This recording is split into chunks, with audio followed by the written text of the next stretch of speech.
ሮሜ ምዕራፍ 3 ቁጥር 21 ሜቢ ልባችሁ እስከዚህ ሰዓት ከተጨነቀ ጳውሎስ ክርስቶስን እስካሁን ድረስ ስለ ጌታ ኢየሱስ አላወራም።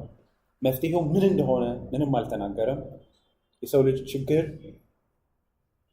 ዲፕ መሆኑን ብቻ ተናግሮ ተስፋ የሌለም በሕጉ መሰረት ከሆነ ጳውሎስ ልክ ፍርድ ቤት ውስጥ ሁሉም ሰው አዘቅዝቆ አፉን ዘግቶ የቆመበትን አይነት ሲን ላይ ነው፣ ሞት በሚጠበቅበት ሞመንት ላይ ነው እነዚህን ቃላቶች ከአፉ ማውጣት የሚጀምረው። አሁን ግን ቁጥር 21 ሕግና ነቢያት የመሰከሩለት ከሕግ ውጭ የሆነ የእግዚአብሔር ጽድቅ ተገልጧል።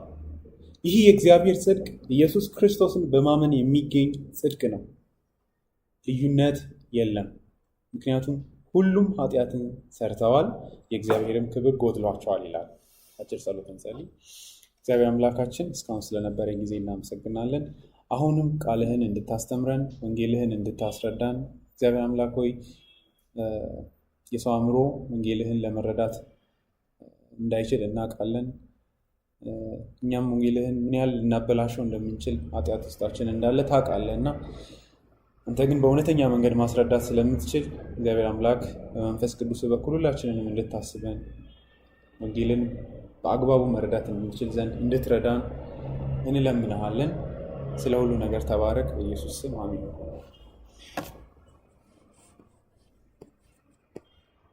አሁን ግን ይላል ጳውሎስ እዚህ ጋር እንግዲህ ጳውሎስ እጅግ አስጨናቂ የሆነውን ክሶች እስካሁን ያመጣቸውን ወደ በወንጌሉ ደስታ መቀየር ይጀምራል።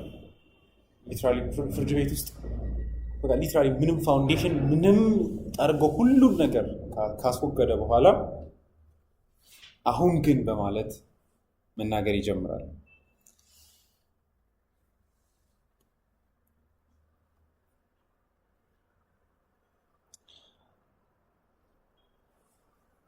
በእውነት በቅን ልብ ለሚያነብ ልብ እዚህ ቁጥር ላይ የጳውሎስ ቃላቶች የልብን ሸክም የሚያቀሉ ናቸው። ማርቲን ሎይድ ጆንስ ምን ይላል? የእግዚአብሔር አሁን ግን ይላል፣ የእግዚአብሔር በት ይላል፣ የሰው ልጅ ማብቂያ ላይ እግዚአብሔር አሁን ብሎ ይጀምራል ይላል።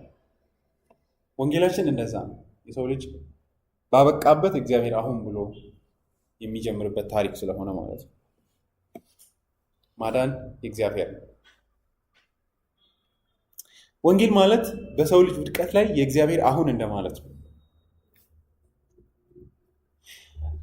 ጳውሎስ አሁን ሲል ምን ማለቱ ነው የሚል ጥያቄ መጠየቅ አለበት። አሁን ሲል ጳውሎስ እያሰበ ያለው በትውልዶች ባለፉት ትውልዶች የሌለ እስከዛሬ ድረስ ያልነበረ ነገር ግን አሁን በክርስቶስ ኢየሱስ መገለጥ የመጣ የእግዚአብሔር ጽድቅ ነው እያለ ነው ወይስ ሁለቱን እያነጻጸረ ነው? ማለትም ስለ ጊዜ ሳይሆን የሚያወራው ወደ እግዚአብሔር የምንቀርብበት ሁለት አይነት መንገድ አለ። አንድ በሕግ በኩል ለመጽደቅ የምንሄድበት፣ ሌላኛው ግን በእግዚአብሔር ጸጋ የተመሰረተ እግዚአብሔር በራሱ ጸጋ የሚያድንበት መንገድ ነው ወይ የሚል ነው። አብዛኞቹ ታማኝ የሆኑ የእግዚአብሔር ሰዎች እንደሚሉት የጳውሎስ ትኩረት አሁን የእግዚአብሔር ጽድቅ ተገልጧል። አሁን በሱ ዘመን ጳውሎስ በነበረበት ዘመን ከክርስቶስ ኢየሱስ መምጣት የተነሳ የእግዚአብሔር ጽድቅ ተገልጧል፣ ወደ እግዚአብሔር የምንቀርብበት አዲስ ሕያው መንገድ መጥቷል የሚል ነው።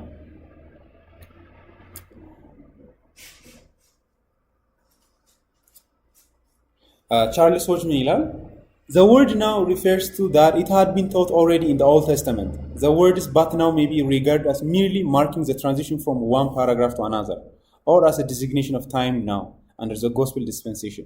In favor of this view is the phrase, to declare at this time his righteousness, in verse 26. Compare also Romans 1:17. ምን ማለቱ ነው? አንደኛው እንትን የሆነ ነገር አውርታችሁ መጨረሻ ላይ አሁን ብላችሁ አዲስ ፓራግራፍ እንደመጀመር ነው። ሁለተኛው ግን እና ትክክለኛ አንደርስታንዲንግ የሚሆነው ባለፉት ዘመናት እግዚአብሔር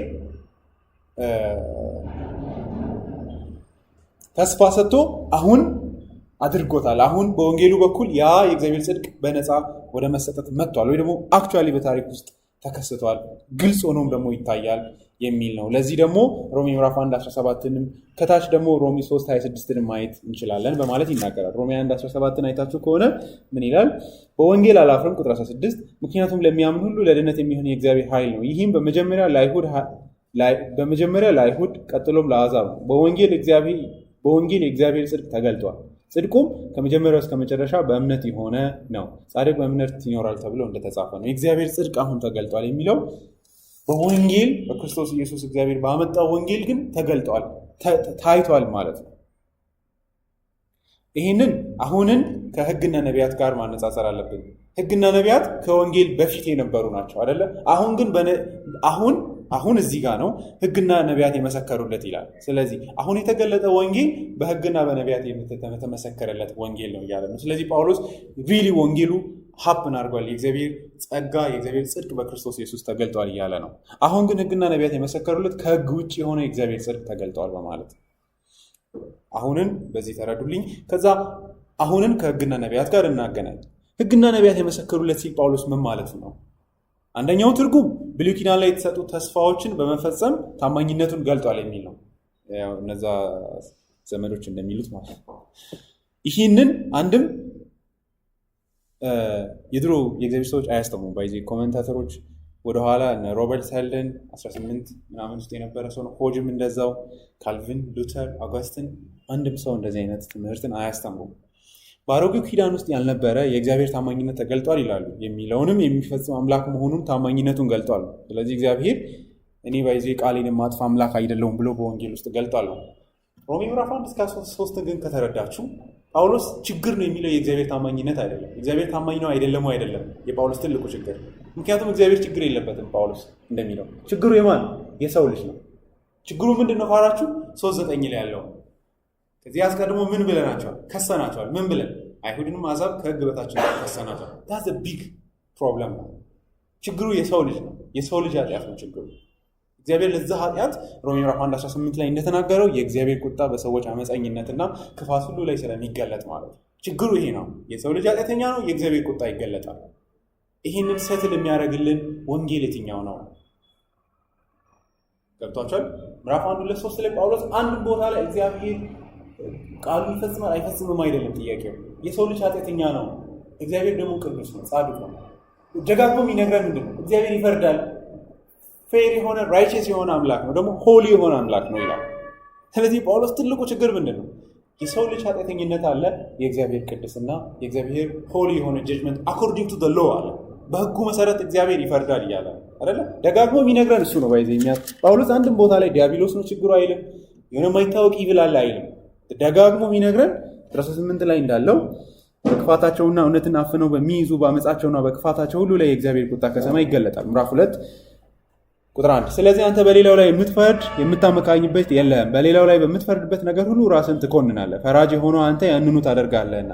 እንደዚህ በሚያደርጉትም ላይ የእግዚአብሔር ፍርድ ትክክለኛ መሆኑን እናውቃለን። የእግዚአብሔር ፍርድ አለ ነው ጳውሎስ እያለ ያለው። ዳስ ቴሪፋይንግ ቲንግ አይደለ? ወደ ታችም ወርዶ አይታችሁ ከሆነ ቁጥር 7 ላይ ምንድን ነው የሚለው? በጎ የሆነውን ጸንቶ በማድረግ ክብርን ሞገስና ዘላለማዊነትን ለሚሹ የዘላለም ሕይወት ይሰጣቸዋል። ይሄ ፖዚቲቭ ነው። ኔጌቲቭ ውስጥ ቁጥር 9 ነገር ግን በራስ ወዳዶች እውነትን ትተው ክፋትን በሚከተሉ ፍርድና ቁጣ ይደርስባቸዋል። ክፉ በሚያደርግ በማንኛውም ሰው አስቀድሞ በአይሁድ ከዚያም በአሕዛብ ላይ መከራና ጭንቀት ይሆናል። ነገር ግን በጎ ለሚሰራ ለማንኛውም አስቀድሞ ለአይሁድ ከዚያም ለአሕዛብ ክብር ሞገስና ሰላም ይሆንለታል። እግዚአብሔር ለማንም አያዳላምና። አይታችኋል። ኢንፋሲስ የሚሰጠው ምንድን ነው? የሰው ልጅ ኃጢአተኛ ነው፣ እግዚአብሔር ደግሞ ጻድቅ የሆነ ፈራጅ ነው። እግዚአብሔር በጎ ለሚያደርጉ የዘላለም ሕይወትን ይሰጣል፣ ለማይሰሩ ግን ሞትና ውርደት የዘላለም ቁጣ ይጠብቃቸዋል በማለት ይናገራል።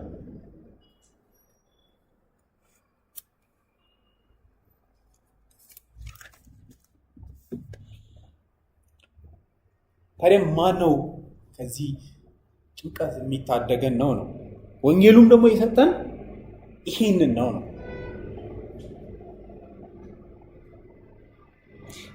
ብሉይ ኪዳንም ላይ ተስፋ የተሰጠው ይሄ ነው። እግዚአብሔር ተስፋ የሰጠው ጽድቅን እንደሚሰጥ ኃጢአተኞችን በጸጋ የሚያድንበት ተስፋ እንዳለ ነው የሰጠው ነው። ብሉይ ኪዳን በሙሉ ስለ እነዚህ ወራት ይመሰክራሉ። ምን ብለው ነው? ስለዚህ ታማኝነት የሚለው አስወግጄዋለሁ፣ አእምሯችሁን መጥራት አለበት በዚህ። ስለዚህ ትልቁ ችግር እግዚአብሔር ፈራጅ ነው፣ ጻድቅ አምላክ ነው፣ የሰው ልጅ ደግሞ ከኃጢአት በታች ነው። ታዲያ ከዚህ አምላክ ጋር እንዴት እንታረቃለን? ተስፋችን ምንድን ነው? አንደኛው ተስፋ በሕግ በኩል መቅረብ ነው። በዚህ ደግሞ ተስፋ እንደሌለ ጳውሎስ ይናገራል አይደለም? ሕግን በመጠበቅ በእግዚአብሔር ፊት መጽደቅ የሚችል ማንም የለም በማለት ማለት ነው። ስለዚህ ይሄ ተስፋ ተቆርጧል፣ አፋችን ተዘግቷል። ዋት ኢዝ አወር ሆፕ ነው። ወንጌሉ እዛ ጋር ነው መጥቶ ደስታን የሚሰጠው።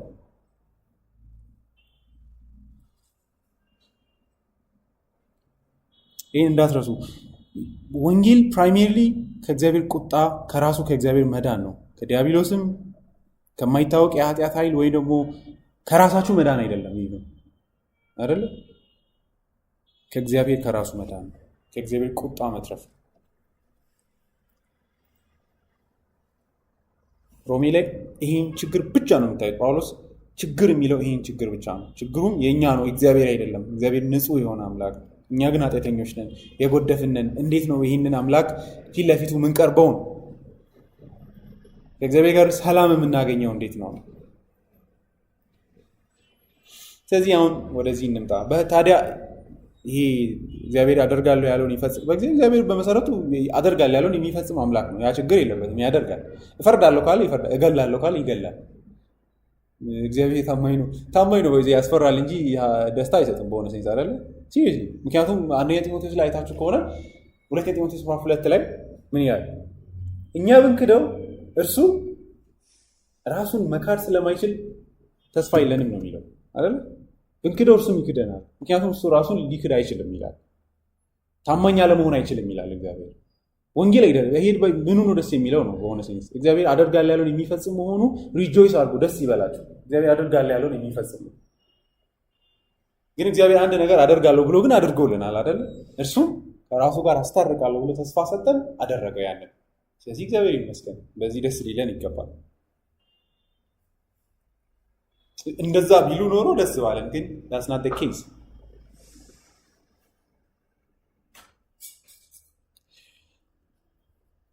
ጳውሎስ ወንጌልን አዲስ እሱ የፈጠረው ነገር አድርጎ አይደለም የሚያቀርበው።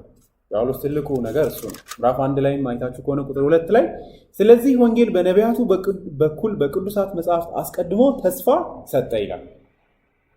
ስለዚህ ወንጌሉ ተስፋ የተሰጠለት በነቢያቱ በኩል እግዚአብሔር ተስፋ ሰጥቷል።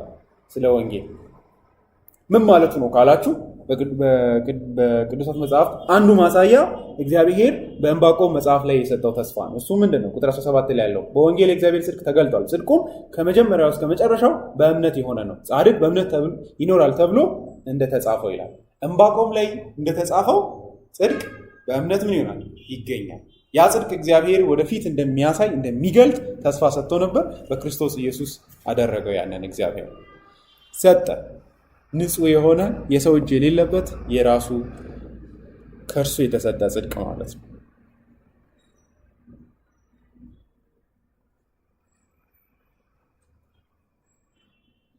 በጣም ካልቪን ይላል ወንጌላችን ከሕግ ጋር የሚጣረስና የሚጋጭ አይደለም። የጳውሎስን ፖይንት እሱ ነው ይላል። ሕግ በሕግ የተመሰከረለት ሲል ያንን ነው እያለ ያለው ይላል። እንደዚህ ይላል being proved or approved by the testimony ማለት ይላል።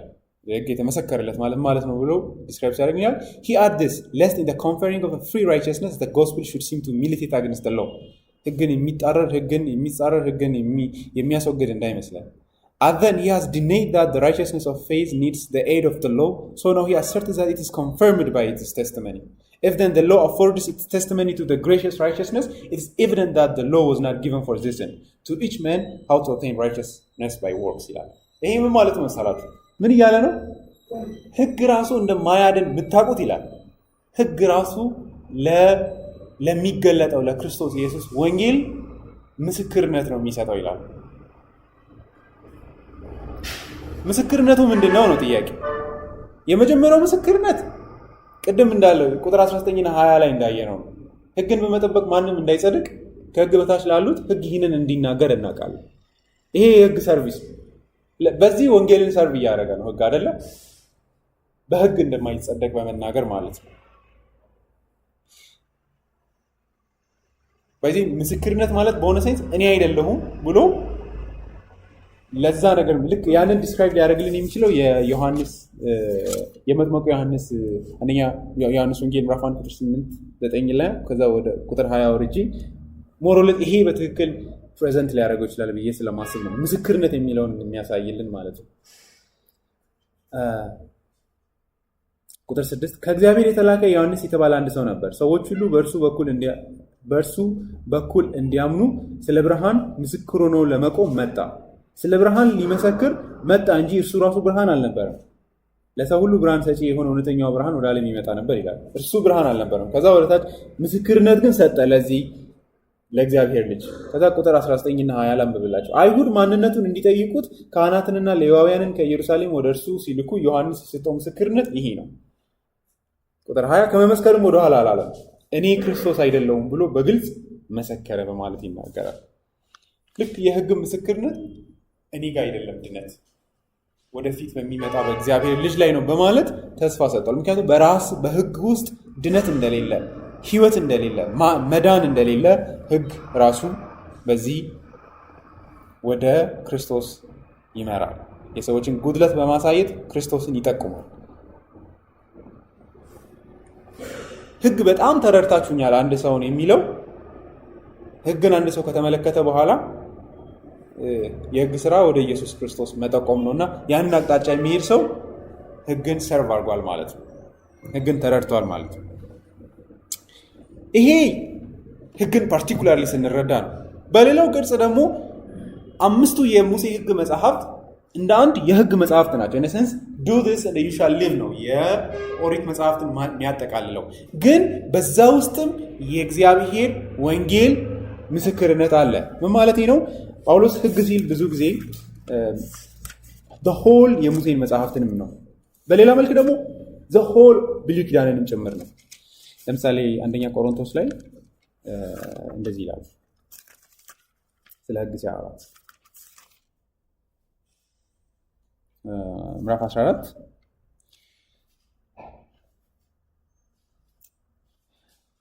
የነቢያት መናፍስት ለነቢያት ይታዘዛሉ። በምዕራፍ 14 ቁጥር 32 ጀምሮ ነው ማነበው። እግዚአብሔር የሰላም አምላክ እንጂ የእውከት አምላክ አይደለም።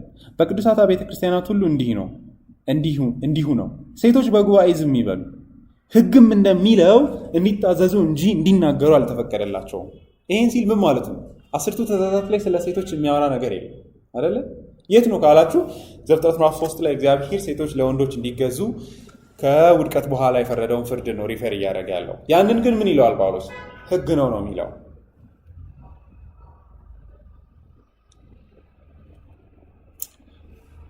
ስለዚህ እነዛ ሙሉ የሕግ መጽሐፍት ለዚህ ወንጌል ምስክርነት ይሰጣሉ።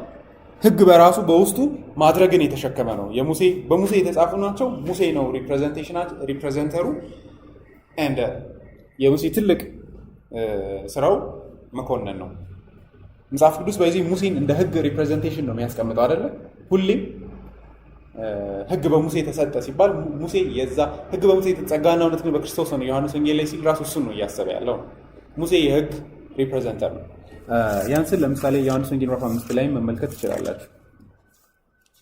ጌታ ኢየሱስ የሚናገረው ስለ ሕግ ሲያወራ ከሙሴ ጋር እንዴት እንደሚያገናኘው ሕግንና ሙሴን ብለንድ ያደርጋቸዋል።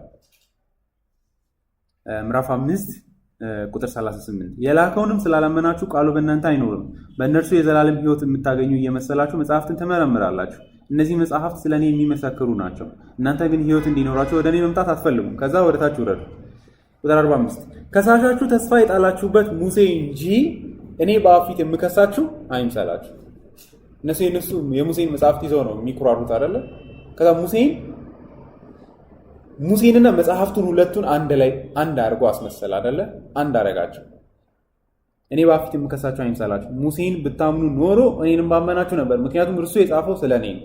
እርሱ የጻፈውን ካላመናችሁ እኔ የምናገረው እንዴት አምናላችሁ? ስለዚህ ጌታ ኢየሱስ ምን እያለ ነው? የሙሴ መጽሐፍት ስለ እኔ ነው የሚያወሩት እያለ ኤንድ ሙሴ የሕግ ተሸካሚ ነው። ስለዚህ ጠቅለል ስናደርገው የሕግ መጽሐፍት በሙሴ በኩል የተጻፉ እንደመሆናቸው ሙሉ በሙሉ በሕግ ቅርጽ የተጻፉ ናቸው። የሙሴ መጽሐፍት ሙሉ በሙሉ የሚመሰክረው ስለ ጌታ ኢየሱስ ክርስቶስ ነው። ስለዚህ ሁለት ነገር ነው የሚያደርገው የሕግ መጽሐፍትን ስታነቡ፣ አንድ ጉድለታችሁን ያሳያል፣ ሁለት ግን ፕሮሚስ ያሳያቸዋል። ስለዚህ ሕይወት በሱ ውስጥ በራሱ በሕግ መጽሐፍት ውስጥ ፕሮሚስ አልተደረገም። ነገር ግን የሰዎችን ጉድለትና ኃጢአትን በመግለጥ ደግሞ የሕግ መጽሐፍቶች ወደ ክርስቶስ ኢየሱስ ይጠቁማሉ፣ ፕሮሚስን ያሳያሉ። ይህንን ቴክኒክ ፓርቲኩላርሊ ለማውራት እሞክራለሁ። እዚህ ሁለት ነገር ነው ህግ እያደረገ ያለው። በራሱ ድነት እንደሌለ ማለት ድነትን ህይወትን የሚሰጥ እንዳልሆነ ደግሞ አት ዘ ሴም ታይም በክርስቶስ ኢየሱስ ወደፊት ሊመጣ ያለን ወንጌል ፕሮሚስ ሰጥቷል።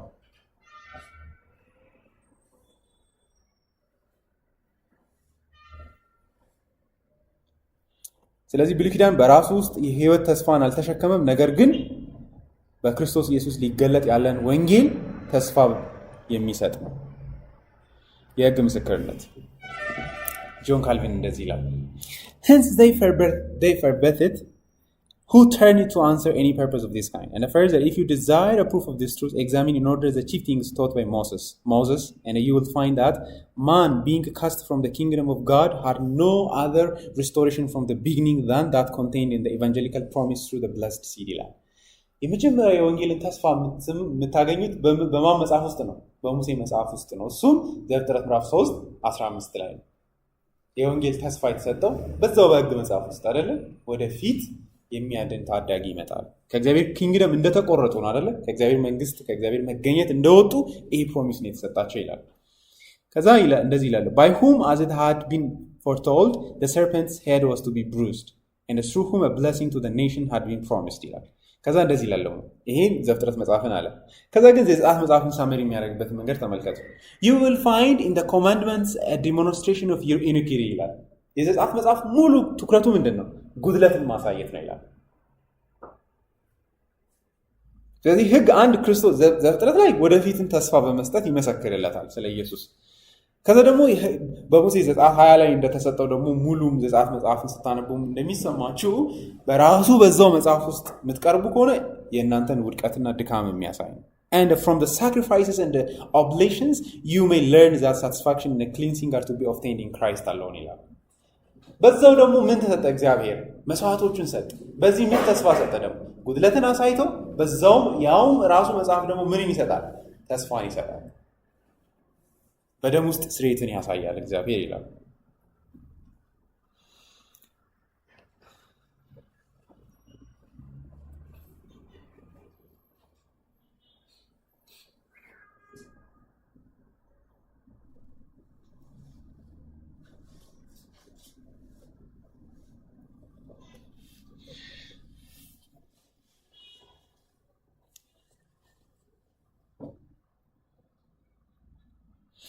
ጃሙሬ እንደዚህ ይላል now in contrast with the past this righteousness of God is manifested የእግዚአብሔር ጽድቅ የእግዚአብሔር ተገልጧል ካለፉት ዘመናት አንፃር it has come to lie open to the full view as Mayer so admirably shows later on in his exposition ይላል ካለፉት ዘመናት አንፃር ስናነጻጽረው የእግዚአብሔር ጽድቅ አሁን በክርስቶስ ኢየሱስ እጅግ በጣም ግልጽ ሆኖ ተገልጧል። በዚህ ይሄ በጣም ግልጽ መገለጥ እንደሆነ ማወቅ ከፈለጋችሁ the problem is እኛ ክርስቶስን ይዘን ነው ያለ ነው ለዛ አይገባም። ግን ክርስቶስን አስወግዳችሁ ኦልድ ቴስታመንትን ለመረዳት ሞክሩ። ምን ያህል በክርስቶስ ኢየሱስ አሁን ክርስቶስ ኃጢአታችንን ወስዶታል፣ የእግዚአብሔር ቁጣ በእርሱ ላይ ያርፋል፣ ስለዚህ ከዚህ የተነሳ እኛ ጀስቲፋይድ መሆን እንችላለን ሲባል ቀላል ይመስለናል። ግን ይሄ ባይኖር እግዚአብሔር ጋር ምንድነው አሹራንሳችሁ ለመቅረብ ጸድቅ ያለው ለማለት ምንድነው ግራውንዳችሁ? ኦፕን የሆነ ማለትም ሰርቴን የምትሆኑበት እምነት የምትጥሉበት ክሊር የሆነ ነገር ምን አለ? የለም ምንም። ከባለፉት ዘመናት አንፃር በክርስቶስ ኢየሱስ የእግዚአብሔር ጽድቅ በግልጥ ታይቷል ምንለው ከዚህ አንፃር ነው። ይህ ማለት ግን ባለፉት ዘመናት ያ ማለትም አዲሱ ኪዳን ወይ ደግሞ ክርስቶስ ተስፋ የተሰጠው ወንጌል እስከሚገለጥበት ጊዜ ድረስ የነበሩ ሰዎች የዳኑት በስራ ነው ብለን እንዳናስብ ይላል። ዛሬም ድሮም ሁለት መንገዶች አሉ። ኦልድ ቴስታመንትም ላይ ሁለት ተስፋ ነው ያላችሁ። ወይ ሊገለጥ ባለ በክርስቶስ ላይ ተስፋ በማድረግ በእግዚአብሔር ፊት ኃጢአተኝነታችሁን እንደ ዳዊት በማመን ተስፋ ታደርጋላችሁ፣ ካልሆነ ሕግን ትሰራላችሁ ነው። አሁንም እንደዛ ነው። በክርስቶስ ኢየሱስ ረስት ያደረገ ጳውሎስ እንዳለው ገላትያ ምዕራፍ 5 ላይ እንደዛ ነው የሚለው። ክርስቶስ አይጠቅመኝም የሚል ሰው ካል አሁንም ወርክ ማድረግ ይችላል፣ መልፋት ይችላል። ክርስቶስ አይጠቅመውም ምን ማለት ነው ካላችሁ ያው ኦሪጂናል ስልስናለው ያው ገና ሳትጀምሩ ኦሬዲ የጽድቅ አታገኙም አይደል? ኦሬዲ አዳምን ኃጢአት በመሸከማችሁ ከፍርድ በታች ከሞት በታች ናችሁ። ስለዚህ በስራ ያድናል የሚል ሰው ሞኝ ነው ማለት ነው። ስለዚህ ብሉይ ኪዳንም ላይ ሰዎች ሁለት መንገድ አለ ነው። በስራ መጽደቅ አለ፣ ከዛ ደግሞ በእግዚአብሔር ጸጋ መጽደቅ አለ። እግዚአብሔር ያንን በአብርሃም ውስጥ አሳይቷል አይደለ? አመነ እምነቱም ጽድቅ ሆኖ ተቆጠረለት በማለት እንግዲህ ወንጌል ዘፍጥረት ምዕራፍ 3:15 ላይ ተገልጦ እናያለን። ስለዚህ ይህ ወንጌል አዲስ አይደለም ነው የጳውሎስ ፖይንት። ተስፋ የተሰጠለት አብርሃም ጻድቅ ሆኖ ተቆጠረለት እንላለን፣ ግን በምን ግራውንድ ግልጽ አይደለም አይደለ?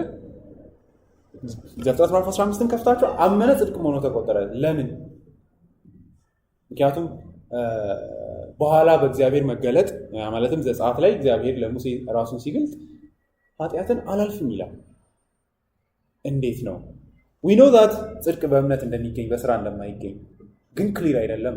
ስለዚህ of course it is by faith ዳዊት ጽድቅ ኃጢአት ተከድኖ እንደሚሰጥ ያውቃል፣ ግን ክሊር የሆነ ሬቨሌሽን አልነበራቸው እኛ ያለንን ያህል ማለት ነው። ይሄ ወንጌል በእነሱም ተስፋ የተሰጠ ነው የምንለው ከዚህ አንጻር ነው።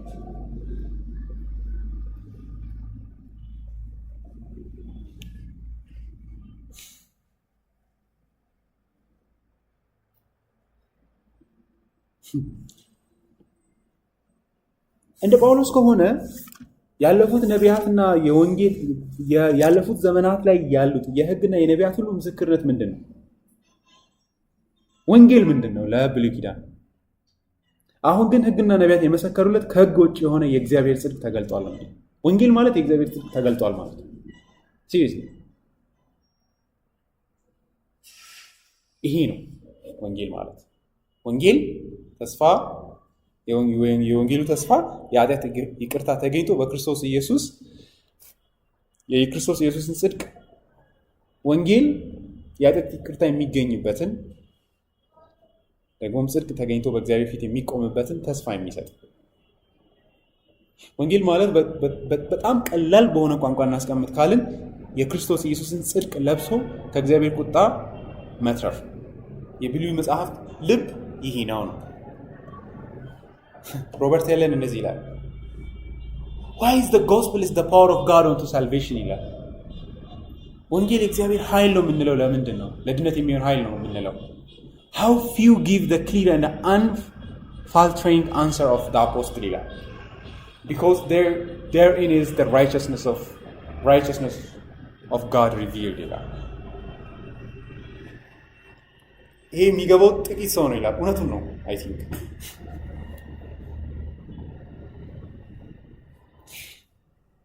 ሊያም ሞሪስ የሚባል ሰው ምን ይላል? ወንጌል የእግዚአብሔር ሰከንድ ፕላን አይደለም ወይ ደግሞ ፕላን ቢ አይደለም ይላል። ባይሆን እግዚአብሔር ሁሌም የሰጠው የመዳን መንገድ ጸጋ ብቻ ነው። የመጥፋት መንገድ ግን ኢሳሲው ነው ስሩ ደ ሎ ሕግ የሞት መንገድ ስለሆነ የሞት አገልጋይ ስለሆነ ማለት ነው። ድነት ግን ከድሮውም አንድ ነው። ነቢያትም ውስጥ ሕግም ውስጥ አንድ መንገድ ብቻ ነው ያለው።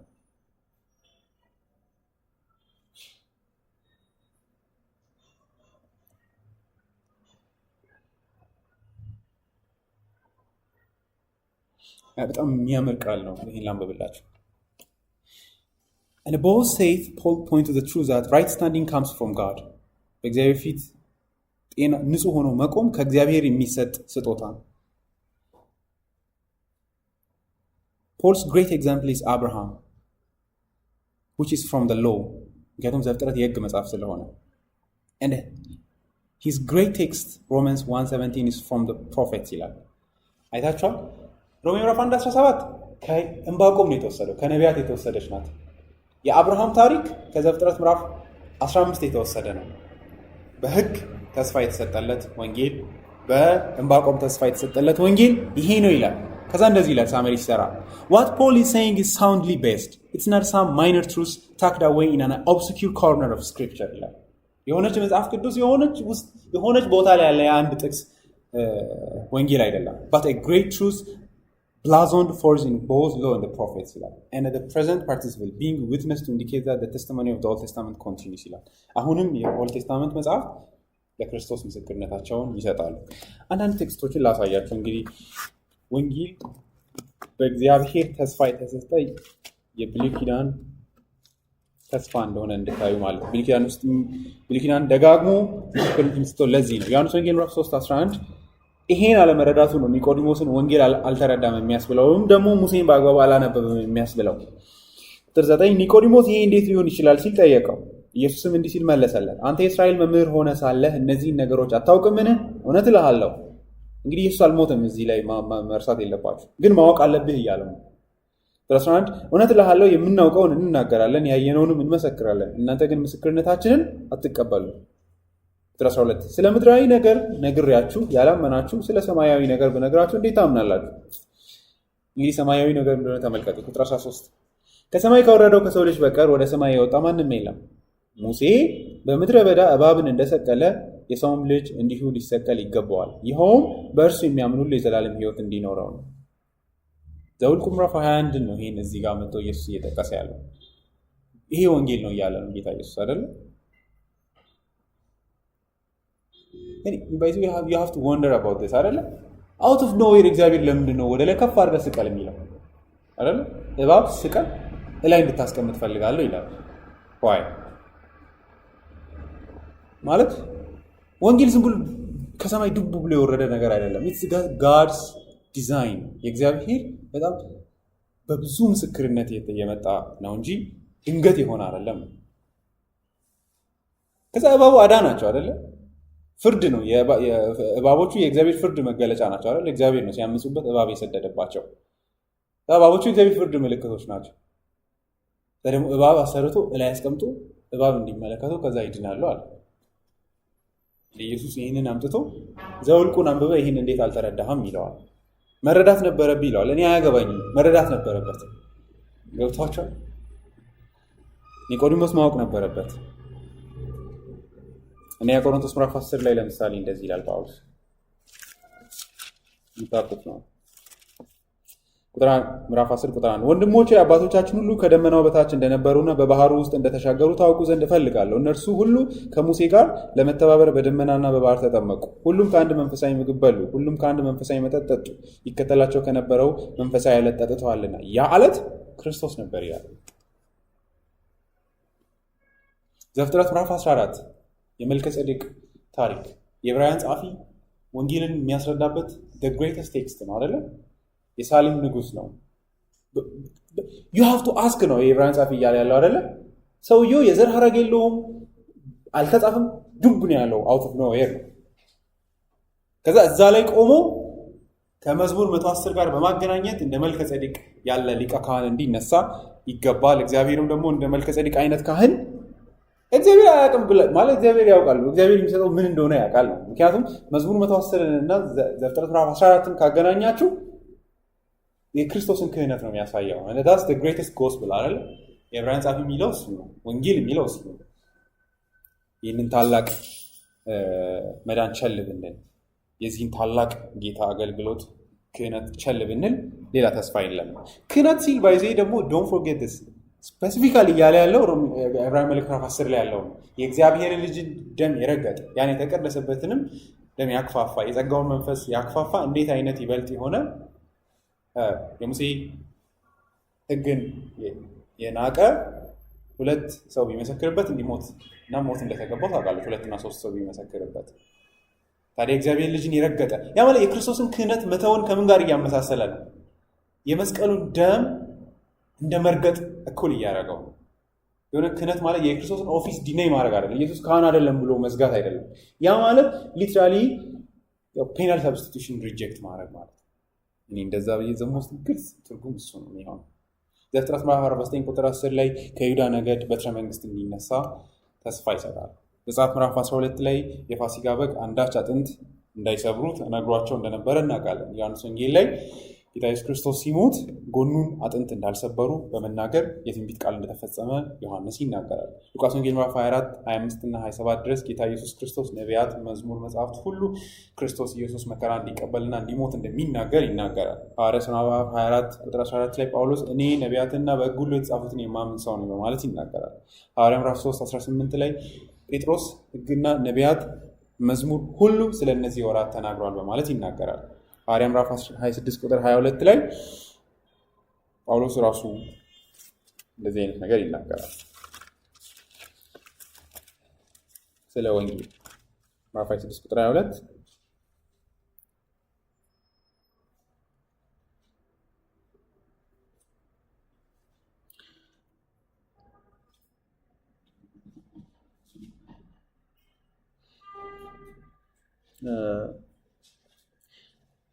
የእግዚአብሔር እርዳታ እስከዛሬ ስላልተለየኝ እነሆ እዚህ ቆሜ ለትንሹም ለትልቁም እመሰክራለሁ። ነቢያትና ሙሴ ይሆናል ይፈጸማል ካሉት በስተቀር አንዳች ነገር አልተናገሩም በማለት ይናገራል። በወንጌል የሰጠሁት ምስክርነት ይሄ ነው በማለት ማለት ነው። አንደኛ ቆሮንቶስ ምዕራፍ 5 ላይ የፋሲካ በክርስቶስ ታርዷል በማለት ይናገራል። ኤፌሶን ምዕራፍ 5 1 ላይ ካያችሁ ደግሞ ክርስቶስ ለእግዚአብሔር ደስ የሚያሰኝ መስዋዕት ሽታ አድርጎ ራሱን አቅርቧል በማለት ይናገራል። ኤፌሶን ምዕራፍ 5:32 ላይ የሚስትንና የባልን ጋብቻ ከክርስቶስ ኢየሱስ ቤተክርስቲያንን ከማዳን ጋር ያስተያየዋል። ክርስቶስ እንዴት this is amazing by the ጳውሎስ በጣም ኢንሴን የሆነ ሰው ማለትም ሁሉ ነገር ስለ ኢየሱስ ነው የሚለው እንዴት ማለት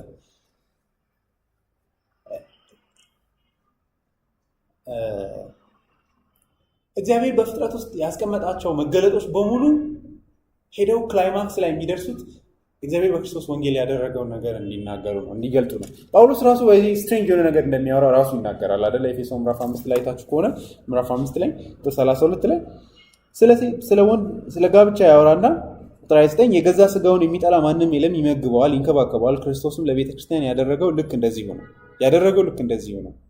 እኛ የክርስቶስ አካል ብልቶች ነንና፣ ስለዚህም ሰው አባቱንና እናቱን ይተዋል፣ ከሚስቱም ጋር አንድ ይሆናል፣ ሁለቱም አንድ ስጋ ይሆናሉ። ይህ ጥልቅ ሚስጥር ነው። እኔም ይህንን ስለ ክርስቶስና ስለ ቤተ ክርስቲያን እናገራለሁ። አሜን አይደል? ማለት ስለ ትዳርም እያወራ የሆነታ ላይ ነሸጥ ያደረገውና ሄዶ ነው ገብቷቸዋል። that's amazing። ገላትያ ምዕራፍ 3:13 ላይ ዘዳግም 21:13 አምጥቶ በእንጨት የሚሰቀል ሁሉ የተረገመ ነው እንደሚል ታውቃላችሁ። ክርስቶስ ጌታችን ደግሞ እንጨት ላይ እንደተሰቀለ ግልጽ ነው። ይሄ ትንቢቱ ፍጻሜ ነው በማለት የወንጌሉ ማሳያ እንደሆነ ይናገራል። ስለዚህ የቱን አውርተን የቱን እንተው ብለን እንደ ዕብራውያን ጻፊ መሄድ ነው እንጂ ሌላ ማድረግ የምንችለው ነገር ያለ አይመስለኝም። ነቢያት ሁሉ ስለዚህ ነገርና ወራት ይመሰክራሉ። እኔ ጴጥሮስ ስለ ወንጌል ሲያወራ ምን ይላል?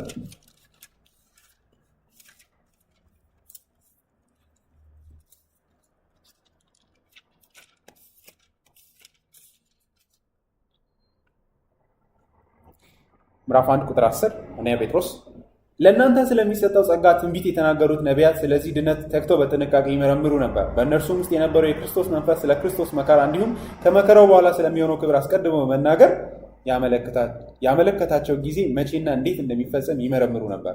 አሁን ከሰማይ በተላከ መንፈስ ቅዱስ ወንጌልን ባበሰሩላችሁ ሰዎች የነገሯችሁን ነገር ባወሩላችሁ ጊዜ እናንተን እንጂ ራሳቸውን እንዳላገለገሉ ተገለጠላቸው። መላእክትም እንኳን ሳይቀሩ እነዚህን ነገሮች ይመኛሉ በማለት ይናገራል። ማቴዎስ ወንጌል ምዕራፍ 17 ቁጥር 3 ላይ ጌታ ኢየሱስ ይሄ በጣም የሚገርም ኢቨንት ነው። ምክንያቱም ክርስቶስን ምን ያህል ማክበር እንዳለብንም የሚያሳይ ነው። ከዚህ የተለየ ምንም ሌላ ትርጉም ሊሰጠው የለብንም ለዚህ ክፍል። ከ6 ቀን በኋላ ቁጥር 1 ጀምሮ አነባለሁ።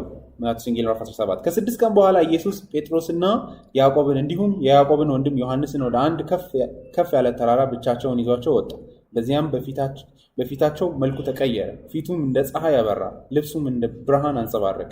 ወዲያውም ሙሴና ኤልያስ ከኢየሱስ ጋር ሲነጋገሩ ታየዋቸው። ሙሴ የሕግ ሪፕሬዘንቴሽን ነው። የነቢያት ትልቁ ሪፕሬዘንተር ኤልያስ ነው። ጴጥሮስም ኢየሱስን ጌታዊ በዚህ ብንሆን ለእኛ መልካም ነው፣ ፈቃድ ከሆነ አንድ ለአንተ፣ አንድ ለሙሴ፣ አንድ ለኤልያስ 3 ዳሶችን ልስራ አለው። እንዴት ነው ያወቁት ሙሴና ኤልያስ መሆናቸውን? ተገልጦላቸው ነው እንጂ ሌላ ምንም። ኤልያስን አይተው አያውቅም ጴጥሮስ አይደለ? እግዚአብሔር የፈለገው ምንድን ነው ማለት ነው? ክርስቶስ ኢየሱስ ስትሬንጅ የሆነ አዳኝ አይደለም አይደለ? በሙሴ የተመሰከረለት በኤልያስ የሚመሰከርለት አዳኝ ነው እያለ ነው። that's the message። ስለዚህ በዚች ቋጥረን እንሂድ። ካልቪን እንደዚህ ይላል፣ በብሉይ ኪዳንና በአዲስ ኪዳን መካከል ያለውን ልዩነትና አንድነትን ቋጥረን እንድንሄድ ማለት ነው። እግዚአብሔር ይመስገን ካልቪን እዚህ ጋር ባፕቲስት ሆነው ልላል። It doesn't, however, hence follow that it was hid from the coming of Christ. for a twofold manifestation is to be here noticed ይላል። administration አይልም። Twofold manifestation is to be here noticed. The first in the Old Testament, which was by the word and the sacrament. The other in the New, which contains the completion of ceremonies and the promises, as exhibited in Christ himself. And that we may add that by the gospel, it has received a full brightness ይላል።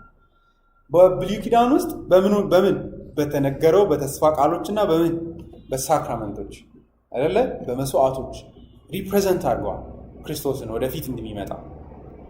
ያ አንድ ማኒፌስቴሽን ጥላ ነው። አሁን ግን ምን ሆኗል? በክርስቶስ ኢየሱስ ሙሉ መገለጥ መጥቷል። ተስፋዎች ሁሉ ተፈጽመዋል። ሰርሞኒዎች በሙሉ ተፈጽመዋል። ከዚህ በኋላ ለምንድን ነው በግ ማረድ የሌለብን? የእግዚአብሔር በግ ስለታረደ አይደለ? ካህን አያስፈልግም። በግና ካህን ተለያይተው አይቀርቡም። ካህናችን በጉም ጭምር ራሱ ነው። የራሱን ደም ይዞ ወደ ሰማያት ወደ ቅድስተ ቅዱሳን ገብቷል።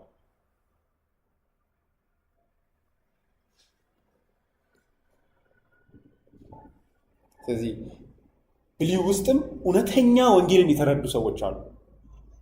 የበጎች መታረድ ከመታረድ ያለፈ ትርጉም እንደነበረ የተረዱ አሉ። ደግሞ ዝም ብሎ የሚያርድ የሚገዘግዝም ነበር።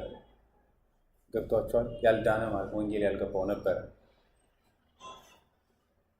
ግን የገባቸዋል ብሎ ሕግን በሕግ ፐርፌክት እንደማይሆን የተረዳ የዳዊትን የሚያመጣው ጳውሎስ ዝም ብሎ አይደለም አይደለ?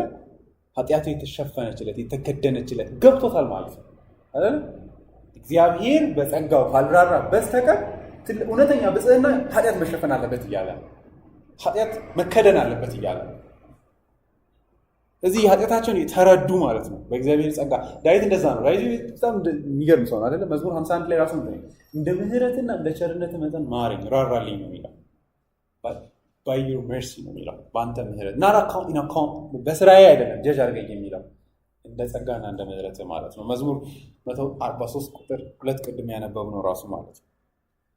ስለዚህ መስዋዕቶቹ ያልገባቸው መስዋዕቶቹ ፕሮሚስ የሚያደርጉት ነገር እንዳለ ያልተረዱ ስጋዊ ምድራዊ ብቻ እንደሆነ የሚያስቡ ሰዎች ነበሩ።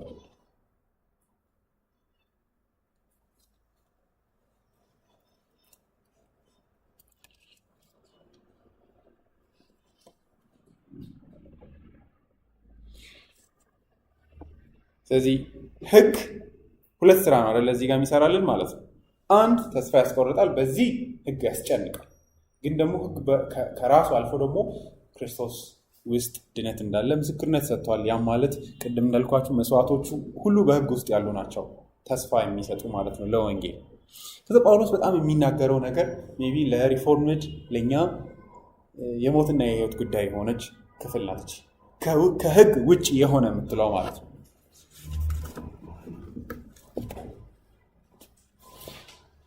አሁን ግን ሕግና ነቢያት የመሰከሩለት ሕግና ነቢያት መስክረውለታል።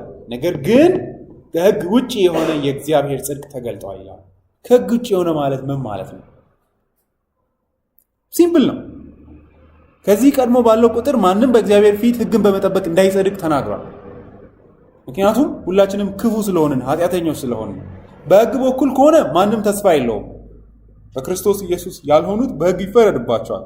እግዚአብሔር ግን ከሕግ ውጭ የሆነ አኮርዲንግ ቱ ሕግ ያልሆነ ሕግን ኮንዲሽን አድርጎ የማይፈርድበት ጽድቅ ተገልጧል። ሕግ የማይታሰብበት ጽድቅ፣ ከሕግ ውጭ የሆነ ሕግን እዛ ጋር አድርጋችሁ ማለት ነው። በሕግ በኩል ከፈረደ ማንም ሊያመልጥ አይችልም። ምክንያቱም ምዕራፍ 3 ቁጥር 11 እስከ 18 እግዚአብሔርን የሚፈልግ አንዳች ሰው ጻድቅ እንደሌለ ግልጽ አድርገው ተናግረዋል። እኔ በጣም ጃሙሬ እዚህ ጋር በጣም በቃ እግዚአብሔር ይባርከው ኢነሰንስ እንደዚህ አይነት ነገር የሚናገሩ ሰዎች ናቸው የሚያስፈልጉት ስላችሁ በቃ ይሄ ግልጽ አድርገው ማለት ነው። እንደዚህ ይላል when Paul says without the law the absoluteness of this negation must not be toned down ይሄን እንዳናፍ ነው ይሄንን እውነት ይላል። He means this without any reservation or equivocation in reference to the justifying righteousness, which is the theme of this part of the epistle. ምን ማለት ነው ካላችሁ እንደዚህ ይላል this implies that in justification there is no contribution preparatory accessory or subsidiary that is given by works of the law በእግዚአብሔር ፊት ከመጽደቅ አንጻር ህግን የመፈጸም ስራ አንዳች አስተዋጽኦ አያደርግም it's without the law ነው ከህግ ውጪ ነው ይሄ ጽድቅ This fact is set forth both by the expression itself and by its emphatic position in the sentence, and it is borne out by the sustained polemic of the epistle as a whole. To overlook this accent is to miss the central message of the epistle. ይህችን አንድ ሰው ካልተረዳ የጳውሎስን መልእክት አልተረዳም እያለ ወንጌሉንም አልተረዳም ብንል ትክክል ነው። ከዚህ በላይ ምንም ማለት አይችልም ጳውሎስ።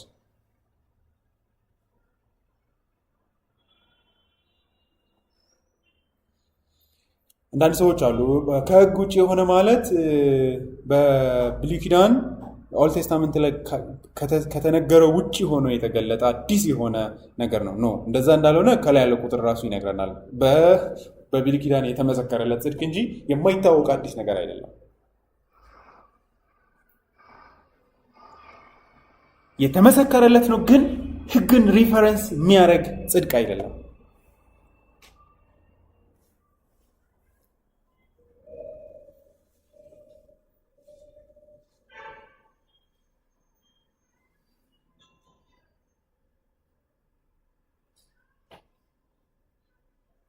ስለዚህ በህግ ስራ ከህግ ውጪ ነው ማለት ህግን እግዚአብሔር ኮንሲደር ሳያደርግ ህግን በመተው የሚያጸድቅበት አዲስ መንገድ ኦፈር ተደርጓል።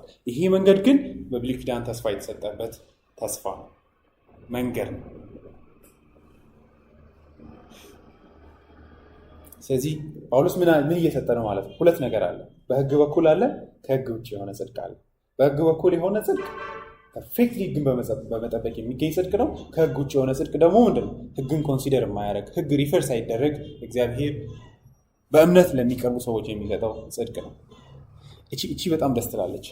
ቅድም ፕሮሚስ ያደረኩላችሁ ይህንን ነው ጃሙሬ የሚለው law in one sense pronounces the opposite of justification. The law in another sense preaches justification. This illustrates the necessity in each case of determining the precise sense in which the term law is used by the apostle, and we must not suppose that the term has always the same denotation and connotation. Exposition has suffered from failure to recognize this variation. Here the variation is exemplified in two consecutive clauses. ስለዚህ ህግ በአንድ መንገድ ምንድነው? የጽድቅ ተቃራኒ ነው አይደለ? የሚኮንን ነው፣ ባዶነትን የሚያሳይ ነው። and በህግ ለመጽደቅ የምትሄዱ ከሆነ ከእግዚአብሔር ጽድቅ ወድቃችኋል ነው። ምክንያቱም ህግ ጽድቅን የሚሰጥ ስላለ በዚህ ሴንስ ተቃራኒ ነው። ህግ ጠላት ነው፣ የወንጌል ሊትራሊ ጠላት ነው። ግን ኦን ዘ ኮንትራሪ ደግሞ በሌላው ሴንስ ምንድነው? የጽድቅ የወንጌል አገልጋይ ነው ህግ። ምክንያቱም ወደ ክርስቶስ ተስፋ እንድናረግ እና በእርሱ ላይ ብቻ ተስፋ እንድናረግ አስጨንቆ የሚመራን ስለሆነ ማለት ነው። ካልቪን ምን አለ? በጊዜው ይከሰሱ ነበረ። ባይ ፌዝ አሎን ይላሉ በመባል ይከሰሳሉ። ያው ካቶሊኮች ስለሚከሷቸው እና ከመጽሐፍ ቅዱስ ውስጥ የሌለ ቃልን ነው የሚያመጡት። መጽሐፍ ቅዱስ ላይ ጽድቅ በእምነት ብቻ የሚል ነገር የለም። አሜን አይደል? በእኛ ጊዜ ብቻ ሳይሆን እነሱም ይባሉ ነበር። and he says ይህንን ይላል hence also is their sophistry confuted who falsely accuse us of asserting that according to scripture we are justified by faith alone. እንደዚህ ብሎ ሐሰት መጽሐፍ ቅዱስ ውስጥ የሌለ ነገር ያስተምራሉ ብለው ይከሱናል። while the exclusive word only is nowhere to be found in scripture but ይላል ማለት አይገኝም። only የሚል ነገር የለም፣ justification by faith alone የሚል ነገር የለም፣ ስለዚህ ስህተት ነው ብለው ይከሱናል። ከዛም ካልቪን እንደዚህ ይላል but if justification depends not either on the law or in ourselves why should it not be ascribed to mercy alone ይላል and if it be from mercy alone it is then by faith only ይላል። በቃ እኮ ከህግ ውጭ ከሆነ በእኛ አቅም በእኛ ስራ ካልሆነ what is the problem with saying by faith alone? That's the question እየጠየቀ ያለው። ስለዚህ justification by faith alone ማመን ወንጌልን ማመን ነው according to ጳውሎስ እንደሚናገር ማለት ነው። ምርጫ አይደለም። የእግዚአብሔር ጽድቅ ተገልጧል። ይህንን ነው ጳውሎስ ምዕራፍ 1:17 ላይ እየነገረን የነበረው። ምን ማለቱ ነው? የእግዚአብሔር ጽድቅ ተገልጧል ማለት ማንም የራሱ ጽድቅ ያለው ስለሌለ እግዚአብሔር ራሱ እንደ ስጦታ የሚሰጠው ጽድቅ ተገልጧል ማለት ነው። በዚህ እውነት ሰዎች እንዲድኑ የሰጠው ጽድቅ መጥቷል። ወንጌል ማለት ይሄ ነው። ምክንያቱም ነቢያትም ሕግም የሚናገሩት አንድ ፕሮሚስ ቢኖር ጽድቅ ማግኘት ትችላላችሁ የሚል። ታዲያ ከዚህ የበለጠ ሌላ ወንጌል ምን አለ ነው? ጳውሎስ ራሱ ነቢያትና ሕግ ሁሉ የሚመሰክሩት ስለዚህ እውነት ነው እያለ ማለት ነው። በዚህ አንዳንድ ነገሮችን ባትረዱ ጥሩ ነው ማለት በቃ ሕግ ከገባችሁ ኑ ተረጋግታችሁ አስተውሉ። ቁጥር 20 ላይ ጳውሎስ በእግዚአብሔር ፊት በራሱ ጽድቅ በእግዚአብሔር ፊት መቅረብ የሚችል ማንም ስለሌለ እግዚአብሔር አሁን ግን በሕግ በኩል ያልሆነ ጽድቅን ራሱ የሚሰጠን ጽድቅ ነው እያለ ያለው። በእርሱ ፊት እንድንቀርብ ማለት ነው። ራሱ ነው ያን ጽድቅ የሚሰጠው። ራሱ ነው ያንን ጽድቅ እኛ ውስጥ የሚከተው የሚቆጥርልን። በክርስቶስ በኩል እግዚአብሔር የራሱን ጽድቅ ሰጥቷል። እኔ የሆነ ሰዓት ላይ ምን እንለመሰላችሁ? የሆነ ሰዓት ላይ አስብ የነበረው የክርስቶስ ኢየሱስን ጽድቅ ለእኔ ቆጠረልኝ ብዬ አስብ ነበር። ግን የራሱ የእግዚአብሔር ንጽሕናን ከክርስቶስ ኢየሱስ ስራ የተነሳ ሰጥቷል። አናወሳስብ ካልን ማለት ነው። የእግዚአብሔር የራሱ ጽድቅ ተሰጥቶናል። ያ ማለት እግዚአብሔር አልሆንም፣ ግን አይ ሃቭ ኢን ላይት ኦፍ ዘ ጎስፕል ይህ ንጽሕና አለኝ። ምክንያቱም እግዚአብሔር ብቻ ነው ንጹሕ፣ ማይበላሽ ንጽሕናን የሰጠን ነው እያለ ያለ። ምክንያቱም ጳውሎስ በጣም እንደዚህ አይነት ቃል ነው የሚጠቀመው አይደለ? ሁለተኛ ቆሮንቶስ ምዕራፍ 5:21 ላይ የእግዚአብሔር ጽድቅ እንሆን ዘንድ ነው የሚለው። ባይ ዘ ዌይ that is amazing።